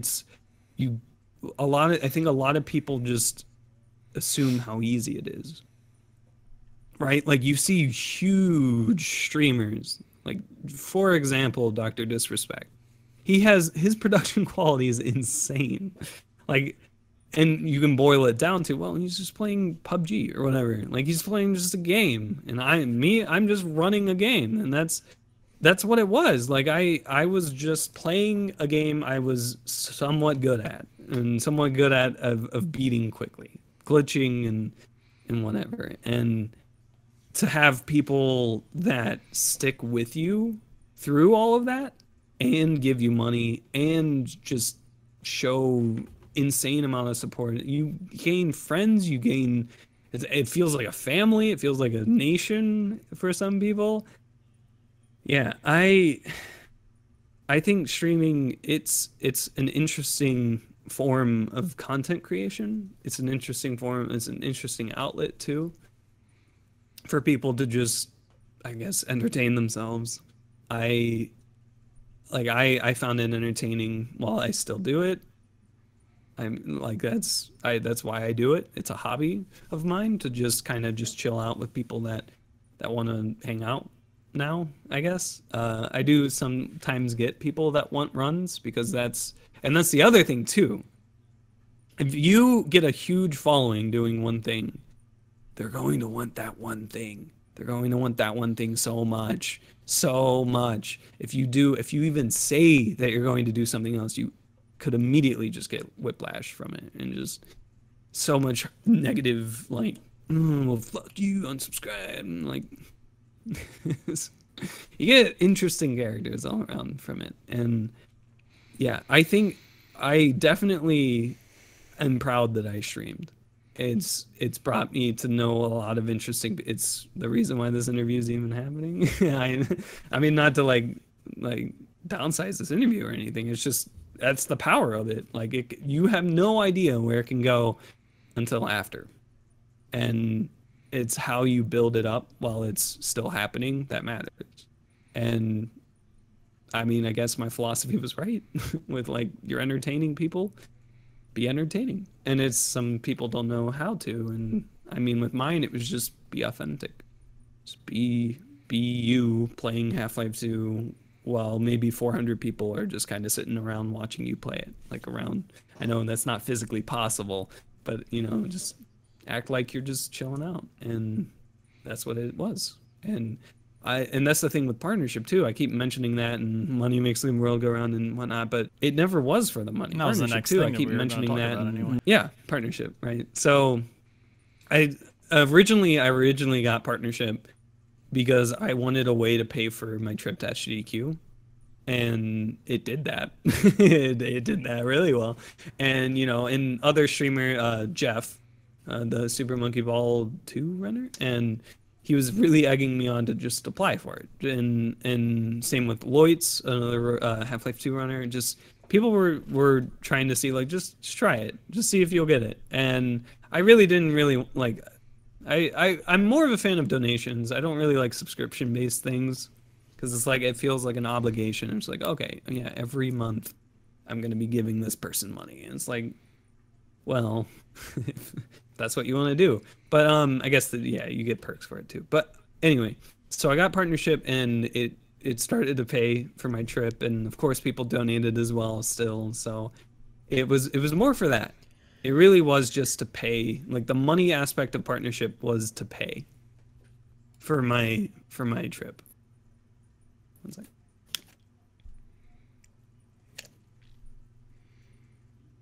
And so, you know, you get, and then after that, it was kind of crazy. Another aspect of partnership was encoding on your stream, which was really nice too. So that means I could have streamed at higher and higher bit rates for more and more people to watch, because they could just turn down the quality if they couldn't on the source bit rate. So that was nice. You didn't get that without partnership back in the day. But yeah, and I still don't get it. Oh yeah, so it's still viewer base? Yeah, like I stream, and I get people talking about, why do you have like a 50-second delay? I'm like, I don't have a 50-second delay. And they just, and I asked them, how long did it take you to load the page? Oh, 40 seconds. How long did it take you to load the player? 20 seconds. That doesn't really add up.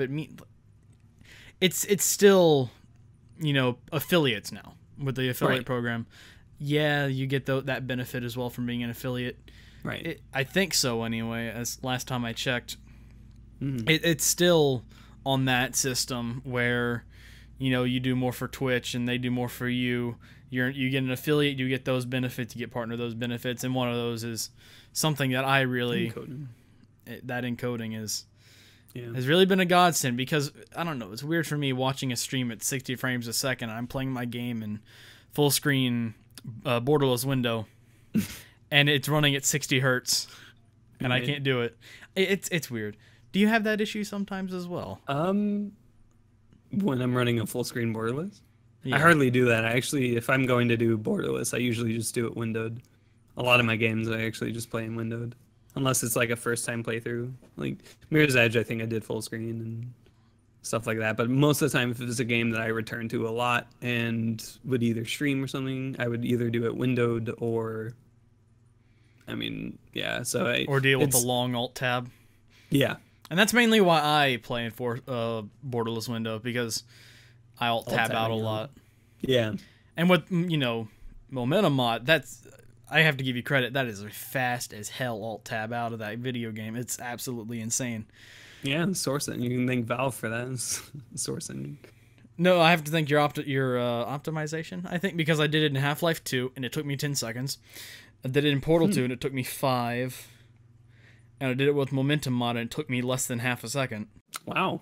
I mean, we didn't optimize it for that, but that's awesome to hear. Like, we didn't do anything in particular. I mean, we're going to end up optimizing the game later on, because we're just going to... Valve's not going to update their code, and... yeah, it's later on, but, you know, like... That's cool. It's cool that it... I don't understand why either, because last time I checked, it's not even, you know, alpha's not even out yet, I think. Or is it? Yeah, no, that's last time I checked. And if you're not even working on optimization, that's actually pretty cool, but now we're off topic really bad here. Yeah, we're going to be talking about it later anyway. So. Right, yeah. It's all good. So, with partnership, yeah, back to that. Yeah, so a lot of people, I guess, like, one of the aspects of partnership was I also changed Botnak so that people could only play sounds if they've subbed. And some people got upset at that and called me a sellout. And it was hilarious, because it's like, I'm not going to make that a public... I'm not going to make that a public thing. Like, 400 people are in my chat. I'm not doing that, dude. Like, so the sub button was a good barrier, I guess, for that. But that like I wasn't even like consciously being like, oh, I'm gonna make so much fucking money off of a sub from this. Like it sounds like, and not only it was more of the mentality of just, well, I could just, use it as a reason to sub, right? There's a button down there, but I'm not forcing you to click it. It's an optional benefit of it. So yeah, like in really partnership now it's a lot different. I think if I applied with the same thing that I applied with back then, I wouldn't have gotten it. And that's the thing too, where it's like it's changed so much. So many people want to be a partner, and so they have to like tweak the things. You have to get like, very, very consistent viewer base, or you have to be big outside of Twitch or something. So I don't know. Like it's and like what I really want to stress is it wasn't ever for the money. I was never in a tight spot other than not being able to go to SGDQ. But after that, I was fine because that was the only thing I needed to do. That it just cost a couple hundred. I think it was like $400 that I didn't have, and my mom and dad didn't want to just grace me with that because it's not something it wasn't really something that they like cared passionately. Like they were more hesitant about it. They were more like, if I was able to raise the money, I would be able to go, like, because I would be able to prove to them that it would be worthwhile to do it if people wanted me to be there too. So they kind of saw it like that. So, and it wasn't even all partnership payout either. It was mostly donations too. So it was an interesting time. I think partnership now is more because they have affiliate, so it's more of like just a status. it's like it means you are or were big, and and like yeah, I have the verified the check benefits mark. are very, very nice. You have the check mark, the steal your follower check mark in chat now. You Thanks, have, Tundrick. Oh, excuse me. yeah. What did I say? You have encoding, I guess, off the bat still, and you get emotes, you get global emotes if people sub to you, and you get money, I guess, too. That's a thing that happens with partnership. I don't have any really strong feelings towards it, and yeah, I'm grateful that I got it, and all the people that have supported me through it. But other than that, I'm not like some huge streamer. So it's, people coming in and seeing 60 viewers, but like 19,000 followers or whatever. And it's like, oh, or 18,000 probably. Yeah, it's more of a status. That's really, that's how I view it nowadays, at least. And so I don't really, it exists on the site, and it's great if you get it. You mentioned this before, and then we're gonna go a little bit in depth on it. Your post speedrunning, and then the viewership drop that happened because of that. Your initial thoughts on it? With all good things, all good things must come to an end. I mean, nothing's really infinite, but okay, that's more philosophical than I need to get. But specifically with runs. So with the break, I immediately knew that not only would there be people that just don't give a shit anymore, there are going to be people that come back and constantly want it. So one of the main reasons why after my speedrun, so July 2015, so after that, I didn't really stream that much. I was not only burnt out from the run, but I was kind of burnt out from streaming. So just kind of took it off, enjoyed a little bit of the summer. I never really did streaming for viewers. And I guess I already kind of talked about this too, where it's like with the growth of your community thing. So I was impressed that people still wanted to watch. And I kind of expected people to still watch because of what you grow. Like, I mean, people have been sticking around for years now, and they just enjoy me. They enjoy the content that I put out. They enjoy just spending their however many hours they can watching my stream. And I knew those people would stick around. And that's the reason why I'm still streaming, because it's like I didn't just want to just stop and become private entirely. But I knew the viewership drop was going to happen. I wasn't really wishing for it to happen, but I kind of was in a way. Like I didn't want 300 people in my chat with me playing or coding and them just being upset the entire time. I'm almost kind of happy that it's not like that it's not, 400 people and I'm trying to code momentum and just half of them are spamming the chat with where's Half-Life 2. And it's not bad to ask about it, and some people do, and I'm not like banning them or like flipping a table in anger or something. And it's not really, I guess it would be important for somebody that relies on like streaming or like views streaming as a big part of their life. But I don't, and that's the thing too, I don't really view that, like I never really viewed streaming as a big part of my life. I mean, it was, but I never really viewed it. I viewed it as a hobby. And you don't really view hobbies as big parts of your life, unless you're talking about like a weird hobby or something. But like something fun that you do, like video gaming, has been the hobby since I was like 6, or like, like so young. But I don't talk about that. Nobody really, it's implied, right? So like with streaming, it was never more than a hobby. And maybe that's why like I don't feel too negative towards like the people that want Half-Life 2 and then don't get it anymore. I know how they feel. I know that they followed me for one reason. I know that they want the thing that I'm really good at, that they heard about me, and there's even, and here's the thing too, that really it saddens me, but I've gotten used to it now.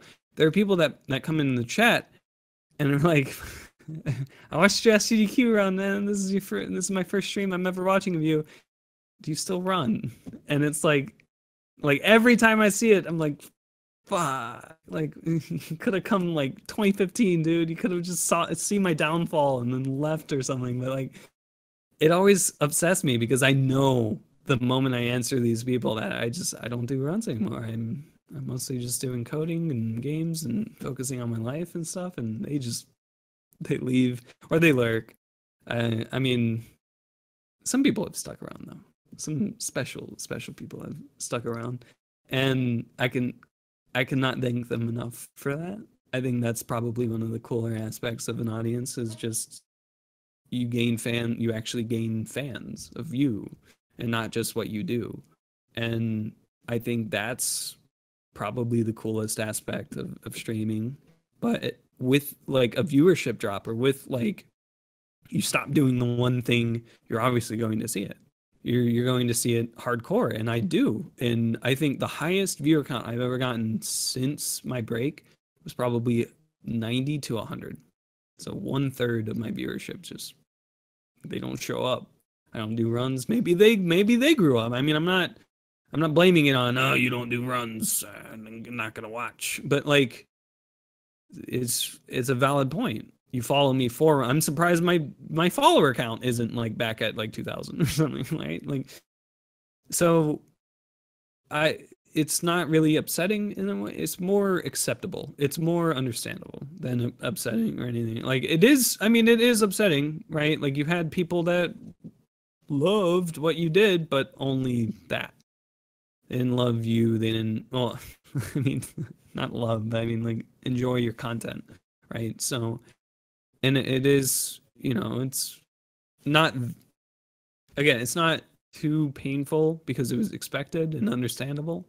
It's still kind of, I don't know, just discomforting at times when you think about it. Like, I'm not crying myself to sleep over it or anything, but I do remember the golden days, 400 people spamming !rip Sully or something in chat. Yeah, just all the post rounds, man. Just all that. And it's nostalgic now, but it's that's gone. Well, I mean, you could probably still get that with like 3 mods in chat, but still, like, it's not the same magnitude. You don't have as many people spamming as I'm grateful for what I had when I had it. I'm understanding of why I don't have it, and considering my stance on whether or not I want to get it back. Yeah, it's understandable. You have a highlight on your Twitch channel that asks, why don't you do any... I can't read. Why don't you do any runs anymore?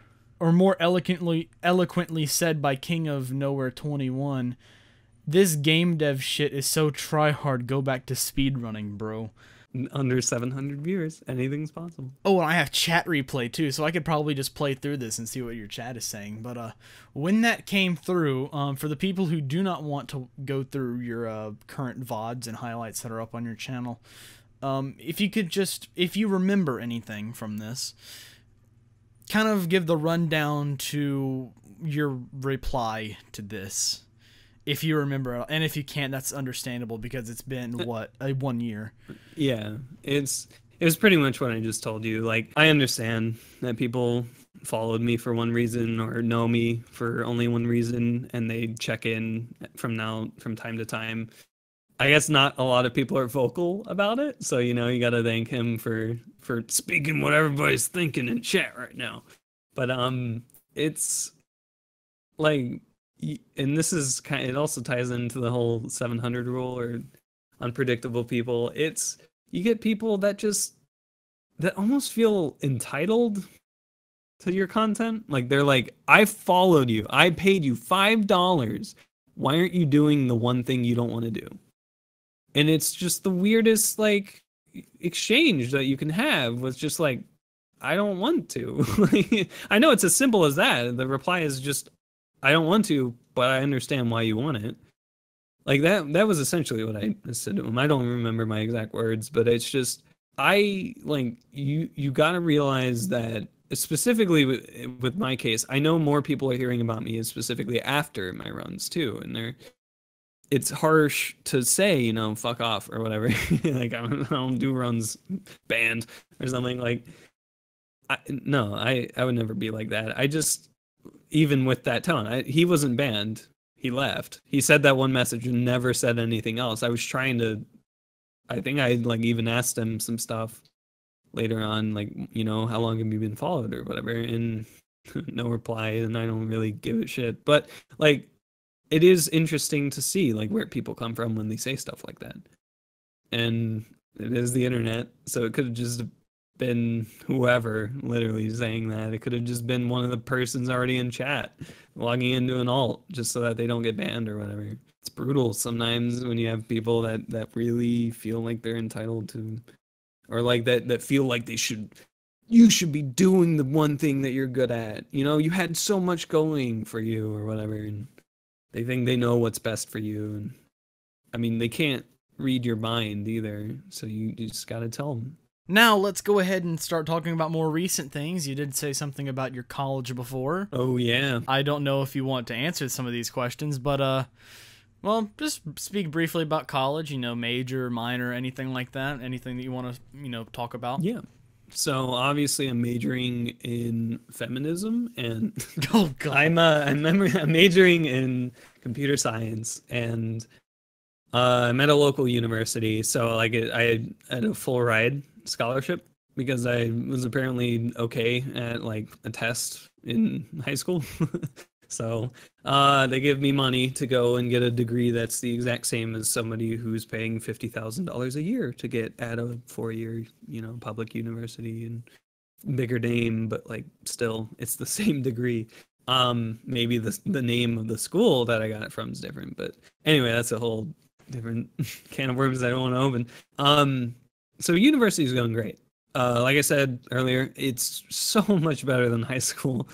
In the sense of like you choose, not only are you choosing classes you want, like at a more lenient kind of like way, but you're also choosing classes that interest you. At least for me, because I love coding, computer science is interesting to me. So I'm able to choose classes that will further my interest in my, I guess, my now my primary hobby.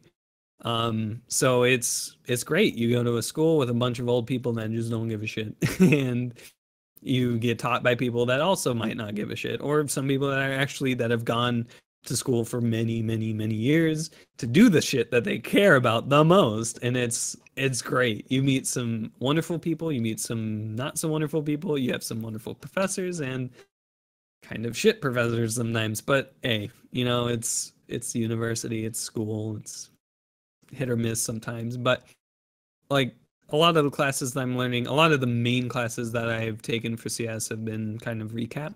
And I'm mostly taking these classes so that I can learn just more like about the things that I already know. So like I might already know, but I don't know everything. And I'll never know everything. I don't think I ever could know everything either. So I'm not like that. But I take these classes because it's teaching me, it's not only a formal way of teaching things that I might already know about, but it's also teaching me things that are like small bits about the things that I already know. That, well, it's teaching me things that I don't know about things that I might already know about. Like, so one of the examples is data structures.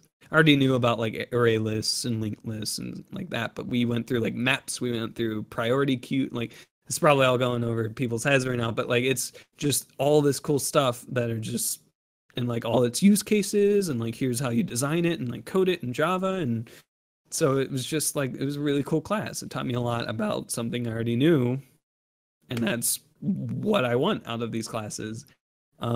It is stressful, and the most time, like the majority of my time is spent doing work for university when I have it. So I haven't been able to stream except for like Saturdays. And with it, you get, specifically with my scholarship, I have to maintain a certain grade point average, and that can get stressful at times because at times you have no idea how you're doing in the class, because some classes only have 2 tests, 2 quizzes in the final, and some classes have an assignment every week that you get graded back the day you hand it in or whatever. So it's like you're kind of hanging there, and it's not too bad. So I'm currently going into my 3rd year, and basically I'm almost done. Like at this point, I have like a couple gen eds and a couple like writing intensive or whatever major requirement stuff. And then it's all major classes. It's all CS. It's all great.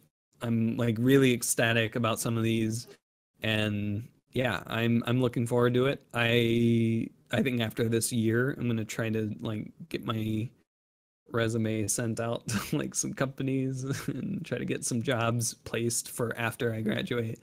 And it'll be exciting. And I mean, that's a year from now, so I'm not too excited yet. But like, I'm enjoying almost all of it. There's some aspects to it that are just shit that I don't want to get into because it's more like personal stuff. But like, just like grade point average woes and just workload woes, and how sometimes it could feel a little bit like, because my university, Oakland University, is a commuter school. There's like only 1,000 people that live on campus, or like it's probably updated now to like 2,000 or 3,000, but there's 25,000 students at the school. So it's a relatively small school, but like almost everybody drives. Like you can't, like there's almost no campus life except outside of those 3,000 people that live there. So like, yeah, it kind of feels a little isolated at times. Like you're doing work in the library, and that's probably where you could socialize. But yeah, it's interesting. Most of the socializing I do is in class. So, because it feels like everybody's doing their own shit. There's not really, and it's like we don't, our university is not really in like in a college city. It's surrounded by the city, but it's not built into the city or anything like that. So it's not anything like University of Michigan or anything. But yeah, it's mostly just a commuter school, so it's interesting. And I mean, yeah, the main point is you get to meet a lot of interesting people that can offer you interesting opportunities, such as an internship that I had last summer. So one of the professors that I had, so I wasn't able to stream too much this summer or work on momentum or anything too much. So one of the things I had this summer was an internship. It was like 2 weeks before the finals, on my last semester in like spring. My professor was like, "Hey, does anybody know how to code Java?" It's like, I do. And so like he introduced me to his company that he co-owns with his wife, and they make a lot of like software for like it's pretty cool. Like one of them's like almost like an Uber but for veterans. And so we were in charge of like the people that brokerage out rides to these people that need like medical rides or something, and we were like creating the web, and there's like devices in cars. You could also like another project was tracking cars that are government issued, stuff like that. It was more learning the full stack development, where it's you do everything. So I was doing like Java, I was doing front end, Angular with HTML and CSS, and yeah, it was fun. It was like I got the experience I wanted. I realized that this is what I want to do, because maybe not that, specific software shit, but I do want to code. I want to code for a career. And what I'm going to code, I don't know.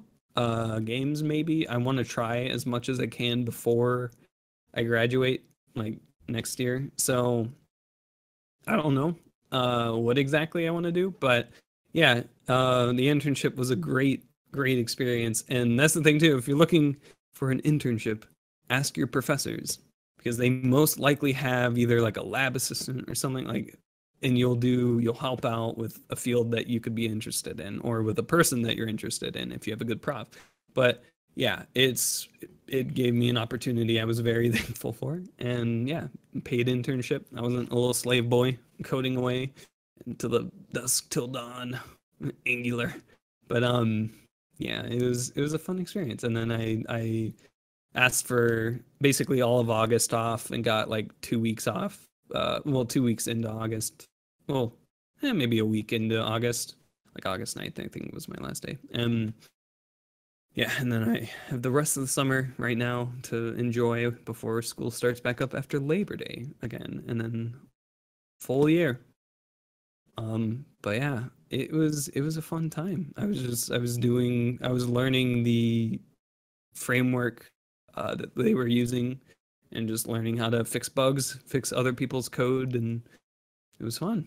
It was fun, bug tracking and compiling and fixing things. It's software engineering in general.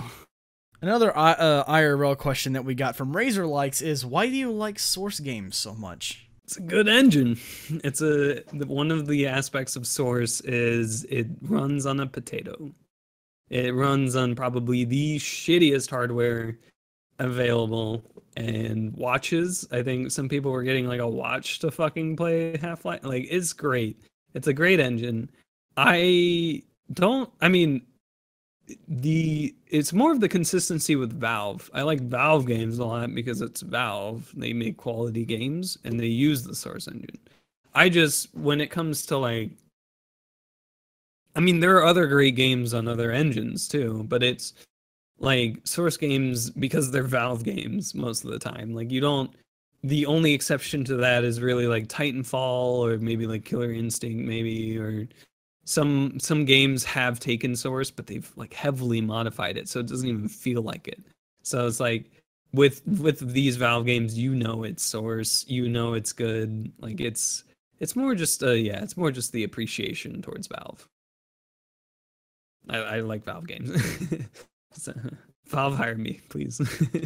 If you don't like a Valve game, there is probably something wrong with you. Then you have not played Ricochet. I actually haven't played Ricochet. Well, no, that's if you don't like Valve games, then you have not played Ricochet. Well, I like Valve games, and I haven't played Ricochet, which is actually interesting because I You're own the it. Counter.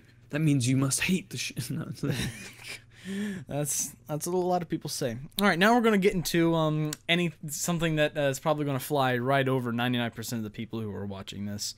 I'll keep it simple. People, if you want to. Remember that I can edit this. Let's go ahead and jump right into development, my favorite part, because now I can pick your brain a little bit. So let's go ahead and start off with a few. We're gonna go backwards on this, right? Because you did mention Java before, and Nostalgia Runner asks, why Java? When I started coding, it was around 2010, and there was this RuneScape bot called RS Buddy. And it exists, but it's not a bot anymore. It's called OS Buddy, and it's a client now. It's an official game.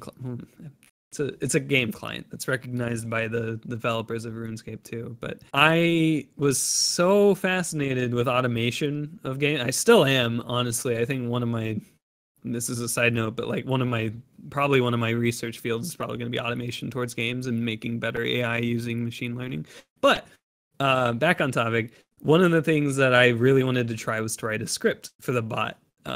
And it was written in Java. The game's written in Java, so the bot's written in Java because it uses reflection and injection to get at the game code. And yeah, it's essentially cheating. But what I was mostly doing was understanding how coding worked.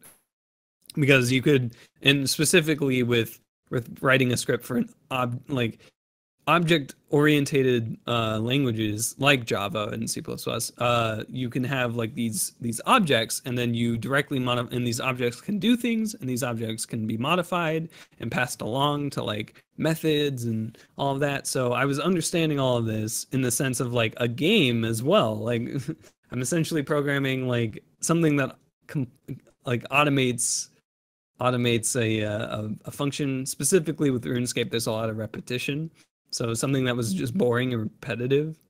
So it was more of a learning experience there. It was easy. Java was probably the easiest thing to learn other than Python for me. C++ is still sort of over my head, but it was over my head for sure. Like I couldn't really step into it. Godspeed to anybody that does start with C++. But it's a good language, so it's whatever. I guess Rust came out now or whatever, so... but yeah, and this was back in the day when your main languages were, Java, C++, C, or like web languages. There's a lot of diversity now. There's more diversity now than when there was when I learned Java. I guess that sort of contributed to it, but that wasn't the reason why. It was mostly because of that bot being written in Java and needing Java in order to run it. So, but now I guess that could be applied to one of my projects, Botnak, my Twitch IRC chat client, essentially, that I wrote for my own stream, but then open sourced it and got a lot of really good feedback on how to improve. And by the way, if you're a developer and you have a project and you're considering open source, just do it. Find a good license for it. MIT is pretty good, but just do it. Open sourcing is probably the coolest thing that you can do as a developer. Because not only it's the most selfless thing that you could do as a developer.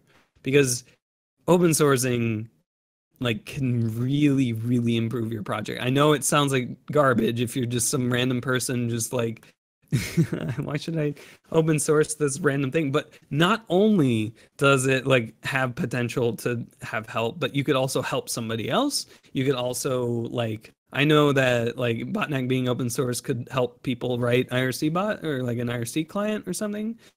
I don't know. It's the most formative thing. It's the most selfless thing you can do as a developer. And I really, really, really, really recommend you do it. I know there's some things that need to be closed source though, really sensitive stuff like website code there's limitations to this, but if you have something like a project you're working on and you don't really mind if it's open source, do it.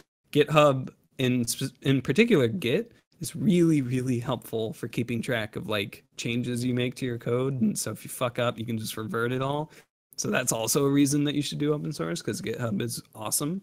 But all right, yeah, back into Botnak. So Botnak is my Java-based IRC Twitch client. And so when I first started streaming, this was 2012, mind you. So I had done RuneScape bot, whatever. So I knew Java. I had started streaming, And one of the things I noticed was the other streamer the other streamers that I was watching, the other streamers had hex chat. They had just IRC chat, and it looked so weird because all of the emotes that Twitch had just didn't even show up. It was just text and like a timestamp and whatever. I'm like, this is stupid. There has to be a way to detect when an emote is used. I mean, Twitch does it for their chat, right? So it has to be possible in like another language. So my goal was to make an IRC chat client for me that could transform the Twitch chat and like display it with the emote. And that was my starting point. I needed a chat client, and at the time, Chatty didn't exist. At the time, there was probably a plugin maybe for Hex Chat or whatever, but like I didn't want to do that. That's the cheap way. I want to try to program it. So lo and behold, I start Botnak, and I knew how to make GUIs, so I started designing graphical user interfaces, and I made it so that it was something like, and this is something also, another side note. If you have a project, like if you're looking for something to code something that you'll use, not necessarily something else, and still make it open source if you can, but code something that you're going to use, because if you use it, you have motivation to actually work on it. It is like, being hired to work on something sucks sometimes, because like the project that you're hired to work on could suck or like have bad, ideas thrown into it. But something that you'll use, that's something that you're putting your own ideas into. And I was doing this for Botnak, and this is why I still use Botnak and I still code Botnak stuff today, is I use it. I use it for my hobby, my Twitch streaming, and it's probably one of the more valuable things in my stream, I think. I mean, it was grown to be loved. It has sound, like it opened doors. And after I got emotes working, the next thing I added was sounds. Like I wanted a soundboard. I wanted somebody to be able to do ! Azare and moan to their heart's content, and just, so it just evolved. And to be able to see how Botnak evolved, not only through like highlights in my Rip Sully highlight has just like the shittiest looking Botnak chat, but that was me adding colors, and colors were working. And then I was like, fuck, now I need to make the rest of this work. It's kind of cool how you can see the evolution of Botnak through your Twitch highlights. And that's something that I was like, back when I was like, stalker me, scrolling through all of your YouTube videos, and then I started finding your stream highlights, just looking at Botnak and how it kind of looks like, well, I use an older version of it, but how it looks today, it's actually very interesting. Right. And I found it used to look a lot more blocky, well, in my opinion anyway, where there was like a huge gap between, the timestamp and then the username, and then the chat was there. It was kind of interesting to see that, and something I love seeing. I love, like, and this is going off topic for me, because something that I've noticed is, like, back when Cobblestone came out for Counter-Strike Global Offensive, someone made a really interesting video and really implemented the previous versions of the map, because Valve archives the maps, right, for demo compatibility. Yep. And it was interesting to note how much Cobblestone, it's really any other map for that matter, has changed. And he made this, like, I'll link it in the description of this video, but it's actually really interesting of how he did it, and it was really intriguing, and I loved it. Yeah. And to add on to that, like one of the things that you get with programming and having these ideas, and you get a thought in your head, and you're like, all right, so that's kind of how I want it to look, and then you can make it. Like Botnak is almost exactly how I want him to be. Like, I keep referring to him like he's a person. I mean, he's so close to you. It's understandable. Yeah, it's my baby. It's my generated baby. But yeah, my bastard child. No, yeah, so he's pretty important for my stream, at least. And it starts from like, well, I just want an IRC chat client that can display emotes. And then that branches off with like, all right, the IRC chat client, how does it look? How does it operate? How do you log in? Like all of that. And then you have display the emotes. And it's like, all right, now how do I need to parse the emotes. I need to like insert them. I need to, you know, format the text right. How's the font gonna look, right? So it turned into like just automatically that sentence alone has probably more than like 10 tasks that you have to figure out. And then you subtask all of those. And then it's just like, all right, well, what look and feel am I going to use? How's it going to look? Like what color does everything have? And it evolves into this. I mean, it turns into a lot of work, and it's really good. A really good practice is to just task everything. Just mark, like if you have something that you need to do, or like if you want to do something big, write it down and write down all the things you need to do for it. It's really like this is like common sense almost, but like to subtask it is to really improve, and to be able to see, like especially with a to-do list, or I mean that's a really primitive form of it, just like a task with like check marks or something, to see all of the progress you've made, and to know that like you started with this long fucking checklist of things that you need to do, and then it ended with what you want. And now you can look at all the checklists and you can just reminisce over, hey, I remember when I thought that this should be a feature. Hey, I remember when I just started making this feature, and then it turns into a feature in your program or something, and it's so great. And it's just to be able to see that is it's always fun. That is like the fun of programming, to learn not only how to become a better programmer, but to be able to make something that you want, like literally anything that you can think of, you could probably make it. And that's like a reason why I love doing this coding. And Botnak is kind of the resemblance of just that embodied into how can I make my chat more fun, and how can I make things in chat look cool. And like I added name faces, I added like custom emotes, like, you know, that was another thing we added. Once I got normal emotes working, I added custom emotes so the channel can add their own, and then better Twitch TV and shit happened, so it's whatever. And now I support those too. I can support those APIs. Yeah, FFZ, and yeah, it's come a long way. And I mean, I just used pop-out chat for like my first probably couple months of streaming, and then once I started getting Botnak working, it's never looking back.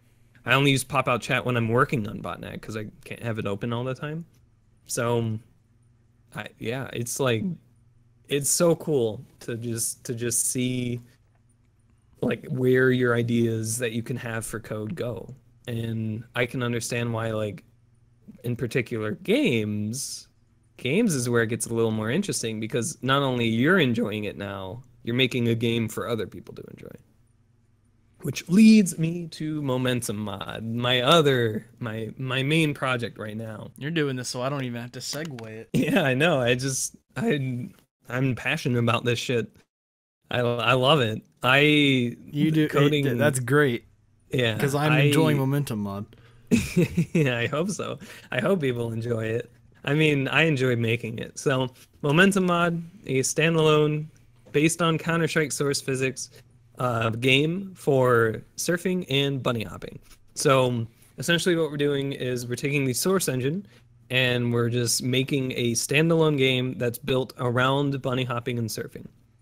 And it is a source engine's beast. So going from coding Botnak into coding for an engine, for coding features for an engine, for modifying an engine, understanding the engine, it takes so much time. I started with ghosting mod, which was what I ended up running on for the majority of my Half-Life 2 single segment, or like my main runs. And I didn't do too much. I did basic features there. And then once we started I started Momentum, probably it wasn't too far after that, because I wanted a more tangible project. I didn't want something that was just tied to speedrunning. I wanted something that would be useful for people. And I realized I love surfing. I love bunny hopping sometimes too. I mostly love surfing, but I wanted something that bring that experience of surfing to everybody. I wanted it to be a free standalone game. I wanted it to be its own thing, to centralize everything, to have all of the maps people would want to play, all of the times that people would want to have. It would be global, and that's the project right now. We're coming together. So the current stance, you can follow all of the updates for Momentum at our dev blog on our website, momentum-mod.org. And I mean, yeah, you can probably link that in the description too. Yeah. But like, it's gonna be in that card at the top right corner of the video. Oh yeah. Click the thing. But that's gonna take me like 15 hours to do for this. What? How long? 2.5 hours. Oh, we don't mention this in the recording of this. And so yeah, I mean, Momentum got to an exciting stage. We're at Steam Direct stage where eventually I did want it released on Steam. So I paid the $100, and now we have a license to release on Steam for it, and we're developing with that. We have online multiplayer working. We have pretty much as smooth as CSS multiplayer integrated with the game, supporting probably over 32 people, but we just haven't stress tested it yet. I mean, right now the online is mostly for you and your friends because it's just peer-to-peer, which means everybody's just sending each other data directly to each other. So through Steam, by the way. So that's the main thing. We wanted online to be optional, and not only optional, we wanted it to be easy as all hell to set up. So lobbies are just a simple start a lobby, invite your friend. That's all it takes. You don't port forward. Everything's handled by Steam, and it's amazing, and I love it. It's a godsend. And thank you. It's great. And so yeah, we're finishing up mostly all of the UI that goes along with this now, and then we're going to move over to the map selector. So we're going to have to do a lot of web work for that. Our website's written in Flask, which is Python, and I have to learn how that works because right now I think it's only Rabs and our webmaster that knows how it works. So I have to get that down, and I'm going to help contribute to that, and then I'll help write client code and the UI for the map selector. And it's a team. I should also mention it's an open source game, first of all, and second of all, it's a team based effort. It's not just me. Botnak's mostly just been me, but with some contributions from other people. But this game it's a team effort, and the team does a great job too, and they're working on their own things. And so it's a culmination of teamwork and learning the source engine and learning how to make things in the source engine. And I love every aspect of it. And basically like the future of Momentum, I guess I'll talk about it now. Basically the future of Momentum is getting on Steam and being a game that people can download and play. Primarily Momentum for me could be a resume, a big part of my resume, because I spent a big part of my time on it, other than runs. But runs were more of a hobby. People don't care about that when they're hiring you. They care that you went to like a GDQ or something. So I have those on my resume. But Momentum's more of like because in a way, I am leading a team of programmers from different countries, from different time zones, and we're an artists making maps. And even playtesters from all around the world. Yeah, and playtesters, yeah. Yeah, like me, 1,500 miles south. The obvious future is to release it on Steam, to have it actually be done, have it be a palpable game that people can download and play. And I mean, it's not going to be the next big indie thing, but it is going to be my baby 2.0. Right up there with Botnak. It already is, I mean, in a way. So it's just something that, you know, it's something that I want to get out. I want as many people to play it as possible and enjoy it and enjoy we want to teach people how to surf and bunny hop, to enjoy all of the custom maps that have been made over the years. And I mean, that's right now, it's nowhere close to that. It's nowhere close to releasing. We'll release early access when we get to the alpha, but it's with like 5 people actively working on it. And actively is like in loose quotes, because I mean, we have university. I can't pay anybody because I don't want to pay the Valve engine license of $35,000. So it's pretty rough. So we mostly just do it in our free time with motivation that comes wherever from wherever, and it's, yeah, I mean, it'll get done. I want it to be done. I'm not gonna abandon it like I abandoned Half-Life 2 speedrunning, but like I think it'll get pretty far. I think it'll get pretty far as a game. I hope it does. I'll be working on it in my free time. That's mostly, I mean, that is what I'm streaming right now, other than games that I haven't played yet. And it's fun. It's fun to get progress recorded. I'm probably going to try to export some of these past streams just so I can be like, hey, this is what the game was like, you know, before we even had multiplayer. And then here's multiplayer, and here's all the bugs that were fixed. Ugh. Hours of crying on stream about a bug. It's great. But yeah, I'm excited. I'm excited to see where it'll go. I think it'll go pretty far. I'm not sure though. Well, I hope it does. I hope so too. Yeah, I support it 100% because, well, it's kind of, well, it's not difficult, but it's kind of hard to find quality surf and bunny hop servers that actually work. And that's what the community is relying on right now. The community relies on these servers existing. And that's scary as fuck, right? Because the moment these servers disappear, all of those maps become almost useless. I mean, like, you can set up your own servers, right? But like, to not have a dedicated, like, and that was the main push for single player, right? The main push was people don't want to be online. People can play this offline. Well, not online in a server. Mostly like online in general, but just not always connected with other people or like in a specific like spot, you know, because these servers are only one instance in some cases. So like, we wanted just, oh, you can send us your time, we'll, you know, verify it, and any cheats still needs to be designed and stuff. So yeah, we have a long ways to go, but it's, the idea is there. The idea of a single player, well, a dedicated surf and bunny hop game, but on source still, so it feels right, and having all of the features from every single plugin that we need built into the game. If KSF goes, this is pretty much the only real thing that we have left. People are trying to like egg us to finish it because they want, like, they don't believe in KSF, or they don't believe like the KSF is under the right ownership, or like they don't really talk to the people of KSF's. I don't know. These are all things I've heard. I don't know. It's just like they want us to finish it. They're really excited. I mean, I'm proud to stream progress when I can. It's a fun time. This is like I said, if any real like GFL had their surf server go under a little while ago, like I can't access it anymore. Right. All the others have like not enough people in them, not enough people on the leaderboards. Like even me, who's like the most rubbish move, like I can't even surf right, especially now. I can't even move properly in video games. So if I can get like a few world records on the server network, you know, and even if you've seen my any of my PBs, you know I'm rubbish at movement. So if I get world records, there, you know something is wrong. Right.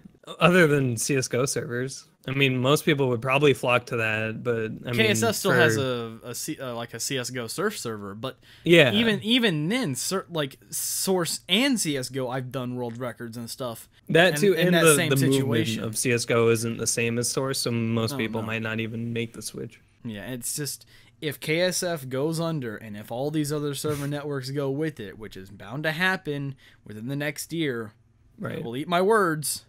Momentum Mod is really the only thing left, and like I said, it's being developed. I think lead, right? Your lead. Yeah, project lead right now, and mostly doing a lot of client-side code. I should really be doing more web stuff because we really need web. Yeah, former Half-Life 2 speedrunner doing lead. Project lead of a standalone game. Pretty much the only authentic thing that we have left, besides I don't know, save glitch being out of bounds. I'm not going to talk about that anymore. Okay, so we're past development now, and now we have the future. You even talked about something that wasn't on the itinerary, and that was future of Momentum. But like two things that I had mentioned here was, and we'll start with one of them, your future in the involvement of speedrunning. And that's like, you know, segmented runs, anything like that. Probably unlikely, but you can go ahead and describe, you know, talk about these things. Yeah, pretty much unlikely. If I have free time to grind a couple of segments if I want to. I mean, I probably wouldn't join back. I believe in the people. Like, if I inspired somebody to do segments, then I've done my job. I passed it on. The torch, pick it up, do the segment, put it back down, set everything on fire, etc. But yeah, I don't think I'll be doing any segmented runs for a while, because in the mentality that I have with that is I could be coding momentum instead, right? Like I could be doing something that could potentially affect more people. I don't know. It's like it's weighing both, and I always weigh momentum as heavier. It's, you know, it's more important for me to code and get something more palpable and make progress on something that's been in development for years now, and it's, you know, it's not even done. Right? What am I doing?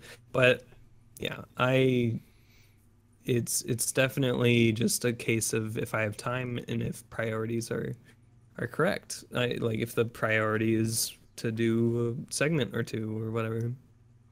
But yeah, it's very unlikely. I'll cheer on runs, I'll help try to promote runs, but I'll watch runners, I'll host runners, I'll try to do that, but for the most part I'm not, I can't do segments currently or in the foreseeable future. I need to start focusing on my career. I can't make money off of doing DWaHMoV 2 segments. Or I mean, I probably could, but like I don't want to. That's not what I'm born to do. I think I'm born to code, and that means momentum. No, I just code in general, not particularly momentum. And your future after momentum, whenever that is. So, I mean, for the foreseeable future, it'll be momentum. So, yeah, I'm at an interesting spot in my life. I'm almost done with university. I have like a year and a half-ish left.